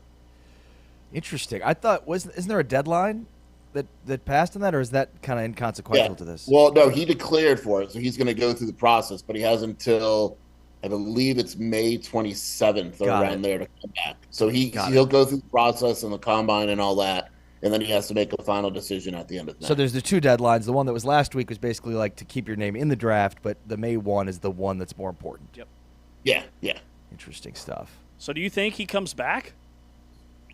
I think I would put it at 50-50 right now. I really would. And I wouldn't have said that even a few weeks ago, but he's had good conversations with the coaching staff, and he's let people know. I mean, he's openly letting people know that if the feedback isn't what he likes, he'll come back. So it's absolutely a possibility. ESPN's latest mock draft 4 hours ago has him going 24th overall. If they say you're going to be 20 to 25, he's coming back. I think so, yeah. Yeah, that would be my guess as of now. Yeah, I would say with him, they're definitely the favorites of the Big 12. Without him, there's a good case that they still are, with Karchenkov and Krivas back, plus adding Caleb Holt. Those 3, I think, alone probably put them in the conversation to be favorites of the Big 12. Is that fair? Yeah, I think they're up there for sure. I mean, there's still clearly the Koa question, and then if he doesn't come back, it's how do they replace him? As of now, my guess is they go the international route with a guy I've probably never heard of and would have to look into once they land him. But, I mean, when you look at the core of the roster, Caleb Holt's the number 3 team in the country, 3rd player in the country, bringing back Yvonne, bringing back Mo. They got another 4-star freshman coming off the bench. I mean, there's questions with Dixon and then who they replace, who they have at the 4. But at the end of the day, I think the roster is going to be one of the better ones in the Big 12. All right, let's talk Caleb Holt, the 5-star freshman, the highest-ranked prospect to commit to Arizona since DeAndre Ayton back in 2017. He's 6'6". He's got a 6'9" wingspan. I didn't realize that he played for Tommy Lloyd on that USA Basketball under-19 team. He was one of only 4 high school players that were on that roster and still had a year of high school left, I should say. Just what do you know about Caleb Holt? Yeah, I mean, for as good as Braden Burries was and is, you can make an argument that Caleb Holt's a better NBA prospect. I mean, the guy's shooting has gotten better. He shot 42% in high school from 3 this past year. In the All-Star game, the McDonald's game, he was like the co-MVP. He's big. He's athletic. He's got all the tools to be an elite defender. He's a guy that they absolutely expect to be one of the best shooting guards in the country as a freshman. A really good player, different than but still very impactful. And so, to be able to replace a guy like Braden with another player who's just as good, if not better, is a pretty sweet deal for Tommy Lloyd. Jason Scheer, Wildcat Authority. Jason, thank you as always for your time. Appreciate it very much. Take care. Thanks for having me. I appreciate it. Jason Scheer, Wildcat Authority, breaking down his thoughts on post-mortem Arizona basketball from this past year and looking ahead to next year, and adding the potential wrinkle of Koa Pete being brought back. Man. With Krivas, Karchenkov, and Pete potentially back. And I'd say there's a lot of momentum towards that. He put it at 50-50. I'd say it almost seems higher than that. I think it's very likely he's the back half of the first round type pick. Man. And agreed. I mean, 24th to the New York Knicks is where ESPN has him, and I'm looking at some of the guys that are projected to go above him, and I don't know that I see a ton of room for him to improve his draft stock. The biggest thing about Koa Pete is he's not really like a stretch four. He's like an old school traditional four, and he's only about 6'8". If he comes back to Arizona, he can develop and work on his perimeter game. But like right now, he's not very efficient scoring outside of about 15 feet. If he stretches that to 17, 18, occasionally knocks down a three like we saw from Tobe Awaka this past season, then all of a sudden, not only is he helping his draft stock, and you got to remember, like, this draft class is loaded. So that's another wrinkle in why so many guys chose to come back. That's why only 71 underclassmen entries are in the NBA draft versus 300 some a few years ago. So if Pete comes back, like, not only are they probably the preseason favorite in the Big 12, how are they not the preseason favorite in the entire country? They'd have 3 starters back, a first-team All-Big 12 guy, and a top 3 5-star blue-chip point guard in Caleb Holt. Man, that would be huge for Arizona. Yeah. All right, on the way next, it's the Staple with Sydney Staples. Sydney and I host Across the Conference, which you can find as a part of Big 12 Studios, as well as Big 12 Radio on TuneIn. And she joins us each and every Tuesday for the Staple. Last week we did the Staple of the Draft. What do we have this week? We'll find out next. This is Big 12 Today, presented by Modelo, heard on TuneIn, watched on Big 12 Studios.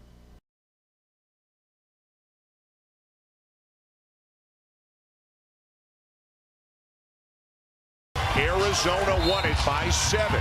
Just under a month ago, we are underway with a trophy on the line here tonight. And he'd love to add another one here in this game. And Arizona would like to get Braden Burries going early. He'll pick up an assist as Bradley knocks down a 3. Really good. 13th in the AP poll in the week before the season began, as Pete lays it in, but they were in the top 5. Into Pete, who's had a terrific night. Left hand up and good. Gave a look to the high-low, the dump down, and then pivoted. And especially the big guys stepping up in screening situations has been really effective for Arizona. Some room for Sharp. A big shot for the Cougars. Fleming's on the bench right now. Miller out there with the backcourt with Uzan and Sharp. Tugler tries again and one. Beautiful pocket pass. 10-0 run, Houston. Arizona's got foul trouble and they've gone cold. Miller driving, dumps it off. Laid in by Tugler. Shot clock at 7. Burries. He's going to have to put a shot up. And he banks it home. Back comes Flemings. Uzan. Hit it! And it's a 3-point game. That will do it. The regular season champs are the tournament champs here in Kansas City.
It's Big 12 Radio on TuneIn and Big 12 Studios, along with James Westling. I am Ari Temkin. And on Tuesdays in this very studio, myself and Sydney Staples record Across the Conference, powered by Allstate, which is a show that centers on all sports in the Big 12 outside of football and men's basketball for the most part. Yeah. You can now catch Across the Conference every Wednesday night at 7 o'clock Central, 8 o'clock Eastern time here on Big 12 Radio, and it's also on Big 12 Studios Wednesday night as well. Yeah. Maybe at the same time. Yeah. We're pretty cool, aren't we? Sure. Yeah. We are. It's okay. We can say that we're cool. Sydney says we're cool, so we're cool. Who are you guys talking to this week? We are talking to BYU baseball coach. We're talking to the BYU baseball coach, sorry. Yep. So it'll be fun. BYU doing pretty well, Big 12-wise. You're happy because Kansas is just top of the table baseball. Yeah, so they just beat K-State and swept them. First time since like the 60s to sweep K-State and Manhattan in baseball. Yes, and the headline there is one team sweeps the other in that series for the first time since the 60s? 60s or 70s. Oh, it was the first sweep of any of the teams, of either team. It wasn't just Kansas's first sweep in Manhattan since then. Right. Yes, which was shocking to me. Like, I would have thought that over the decades somebody would have swept the other one. So it says a lot about that rivalry. But it is the last segment on a Tuesday, and this is the first time that you've brought it up all week long. And I thought for sure you were going to lead Monday or today with this very fact to rub it in. I had planned on doing so, but then Brendan Sorsby had his own thoughts and changed the dynamic of today's show. Wait a second. Are you telling me that you're a Kansas State fan over there? He went to Kansas. Sydney, are you new here? Sydney. I know you in Kansas, James. This is news to me, the K-State side of it. Yeah, we've got a pretty heated rivalry, the two of us. It's very one-sided because there's one team that wins everything. He's not wrong. Rock Chalk, let's go. I'll be a KU fan to add to you. I appreciate that, Sid. Thank you. You're welcome. Anytime we can team up on James, I'm all for it. It's a very, I would say, divided rivalry where it seems like one school dominates, like each school has their sport and dominates that sport. Football's the one for you guys. Football is K-State. Everything else is KU. Kansas. Baseball had been K-State until this year. Crop judging, K-State. Equestrian, K-State. Crop judging. Hold on. What else? K-State's a huge crop judging. I mean, they're basically a factory of crop judgers. Hold on. Wait a second. Are you telling me that crops are a sport at K-State? Like it's a... This is incredible. Are you 15-time national champs? Do you eat food, Sydney? Are you a human being that eats food? Listen, here's what I think is interesting. We need good crops. That's all I'm saying. Indeed. The niche sport I see, this is stepping outside of Big 12, but Nebraska has an insane collegiate bowling team. So now I'm going to lump this in as one of the most niche things I've ever heard, a crop judging program. Since you brought up bowling, Kansas won a national championship in bowling when I was at school. When I was at school there. I am just teeing you up for this. You are so welcome for being on your side this morning. We've been texting all morning about this stuff, so this is all. Cropcats? The Crop Cats are 34-time national collegiate champs, 16-time NACTA champs, established in 1923. How many crop judging programs are there? That's an even better question because are they just competing with themselves? Did you go to Shooty Hoops to find out that answer? No, I just hit the wrong tab. Just go to Shooty Hoops to see who the best crop judging. Does Shooty Hoops have a crop judging subsection of their website? Oh my! Let's find out. This is incredible. I'm learning so much on a Tuesday morning. I mean, I'd like to make fun of it, but I can't. We all need crops. We all need to eat. I'm rather impressed. That face you just made with whatever information you just received says a lot. It didn't feel right. I'm trying to find how many NCAA crop judging schools there are. Some of the top programs are Kansas State, Iowa State, University of Wisconsin-Platteville, they're a powerhouse, Oklahoma State, University of Minnesota Crookston, consistently ranked in the top 5 at the Kansas City and Chicago national contests. Wow. So listen, the Midwest in general is just taking the cake on this. Now that makes all the sense in the world. Nebraska, Purdue, South Dakota State, Virginia Tech, Ohio State, West Texas A&M. Virginia Tech, baby, go Hokies. You just made your Midwest comment, and I know, but I where are love you that. from? You're from rural America. I am from a rural part of northern Virginia where there are more cows than people, and I am proud of it. Is it rural or rural? Rural. You can say like marbles. in your Rural. mouth. Rural. Rural. Rural. James. Kansas State's #1 right now in the collegiate Rural or power rural, rankings James? of livestock judging. Guess who's #2? Texas Tech. Boom. Powerhouse. Do you notice how he ignores us just to rural. like try and make Kansas State? Rural. So you say both R's. I feel like you're not really rural if you say rural. I live in Dallas now. You got to say rural. Rural. Rural. I went to Washburn Rural High School. You actually So went to rural high school. You would know. So I had a lot of practice. What were you guys, the ruralers? Junior Blues. Say that 10 times fast. Rural rulers. Be a good name for them. Junior Blues. Junior Blues. I like that. Who are the senior blues? Washburn University. Got it. The Ichabods. Yep. Same logo. Is that the Junior same Blues. Sleepy Hollow Ichabod that cut off people's heads, or was the Headless Horseman? Is that what it is? It looks pretty similar. Okay.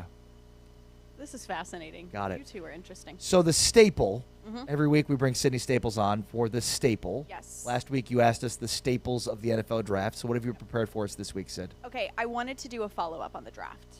Reason being, as I'm seeing all of these names get called over this past weekend, I'm thinking to myself, wow, sometimes the broadcast will include some fun facts about them, right? So I wanted to ask you guys this, right? What would have been your staple question that you would have asked to these draftees, these prospects, if you would have been people that would have interviewed them at the combine, you know, on their 30 visits? What is your staple question you would have had to ask everybody? Context is important here. When you ask the question, right? If you ask it at the combine, maybe different. Sydney got the opportunity with the Dallas Cowboys and covering them to ask questions to these players, including Malachi Lawrence, who were already drafted by the Cowboys. What you might ask Malachi Lawrence at the combine, probably different than what you might ask him after being drafted by the Cowboys. What's your staple? I would ask them how many gallons of water a family of 4 uses over a 48-hour period. Because that is the ultimate interview question. Yeah, no, that's a good one. Or how many gas stations should there be in your town?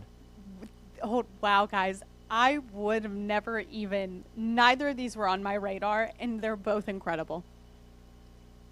What is the thought process It shows behind their problem-solving skills. Ooh. It shows how they think. It shows how detail-oriented they are. that? Interesting. It shows probably a lot of other things that I'm forgetting, but that's yeah, I my mean, how, go-to. it shows composure. Do you get flustered very easily if I ask you a question like that? Does it make you flustered? Does it make you squirm? We asked producer Will that question, and he froze up.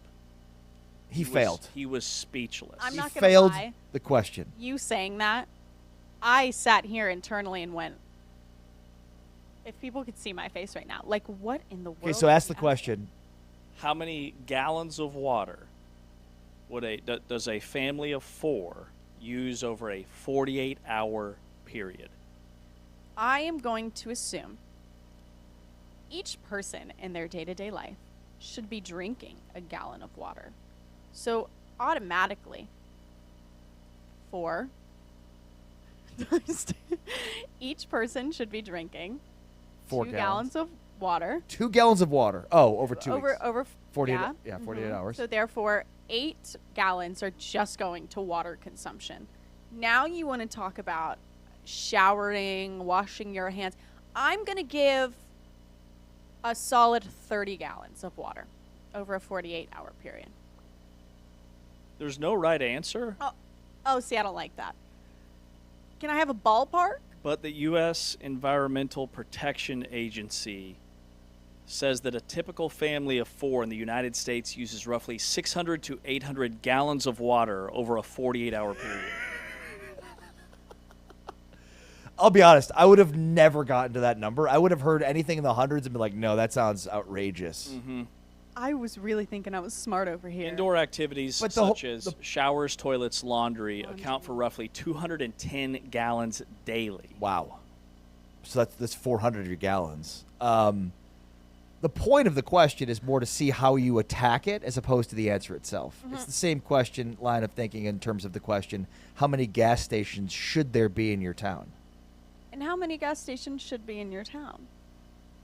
Are you asking this to somebody from a really small place? From a really I'm asking it to somebody who can figure out however they want to answer whatever words that were asked within the question. But yeah, I mean, it's a good question, right? Like, oh, in my town. Indeed. Now, here's what's interesting is last night I was talking with my dad about what would be my staple question I'd bring onto the show today. And a classic for me is, okay, what's your spirit animal? But the thing that I would have done is said, you can't say eagle, lion, or bear. Those are the basics, and every tough guy wants to answer it with one of those tough, cool animals. Well, why would we want to answer it with a weak animal? Okay, not weak, but get creative in your approach. So just like you said, like what's their, I want to see someone's thought process. I want to give me something unique, what's going to be memorable. So for me, I'm going to say that I'm a golden retriever.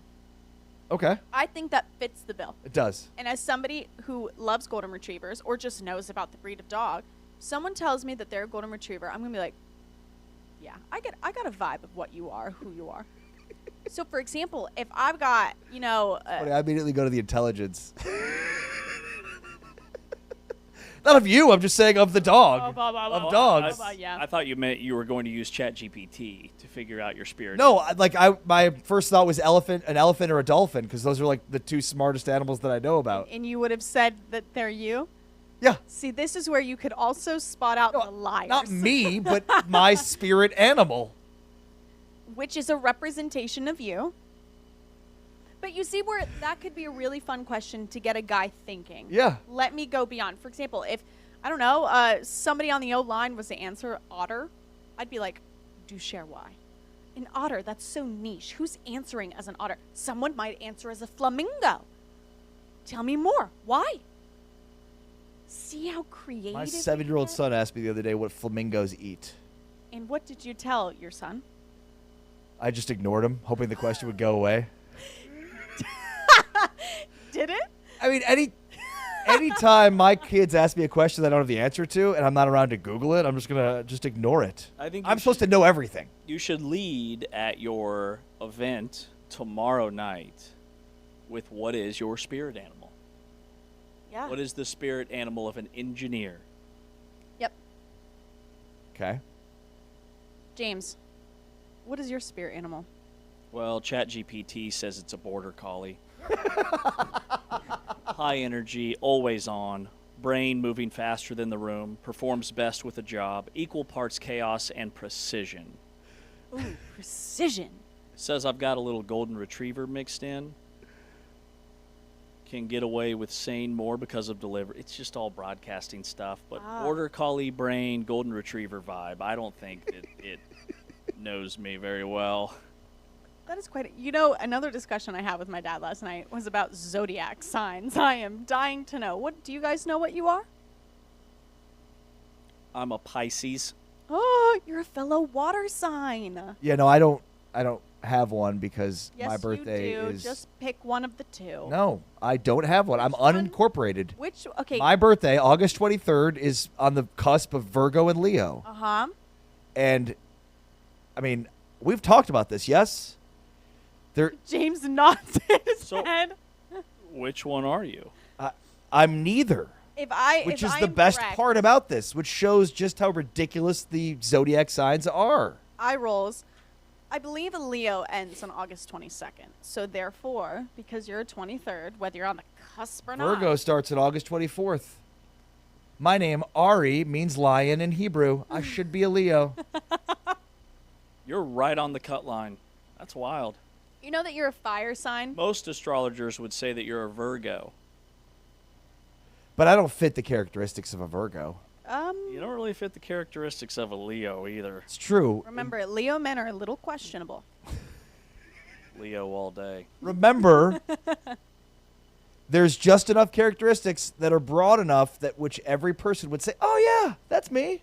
Because most people are all things given the right context. You see how I can be both outgoing and shy. Give me the right context. I could be shy. You're both. I'm both. Both. Both. Both. You got an L in there. Rural. So your staple was the question to ask. Indeed. The go-to question. Can I tell you what question you shouldn't ask? But most TV people do because they're looking for a TV answer. Here we go. And I'm not disparaging them for doing so because I get it. They're looking for the what does it feel like to be a Dallas Cowboy? Give me all of the feels. But that's not a good question. It's not going to get a good answer. Overplayed. And here's the thing. Unless you're asking somebody who grew up in a Giants household living in New York, who Or grew up in Eagles, Philadelphia, and now the Commander is becoming relevant again, you as a player are going to be, I would assume, grateful more than anything to get drafted to whatever team says, I want you. Period. So in what ways can you make that question better versus, okay, how does it feel to be a Dallas Professor? Cowboy? The approximate number of gas stations is 1 per every 2,000 to 4,000 residents. I've been deep diving. I'm sorry, can you repeat that because I was giggling? General rule of thumb for estimating the number of gas stations is roughly 1 gas station per 2,000 to 4,000 residents. Make sure to check out Across the Conference each and every Wednesday night on Big 12 Studios and on TuneIn. And, of course, make sure to follow along with Sydney Staples and her exploits on Instagram via Sydney Staples on IG. You are just Sydney Staples, yes? Yep, Cool. that's all you need. Thanks, of course, to Anthony Smith, to Taman Turner, to James Westling. I'm Ari Tepkin. Big 12 Today is back tomorrow, presented by Modelo. But for now, we're out. Peace.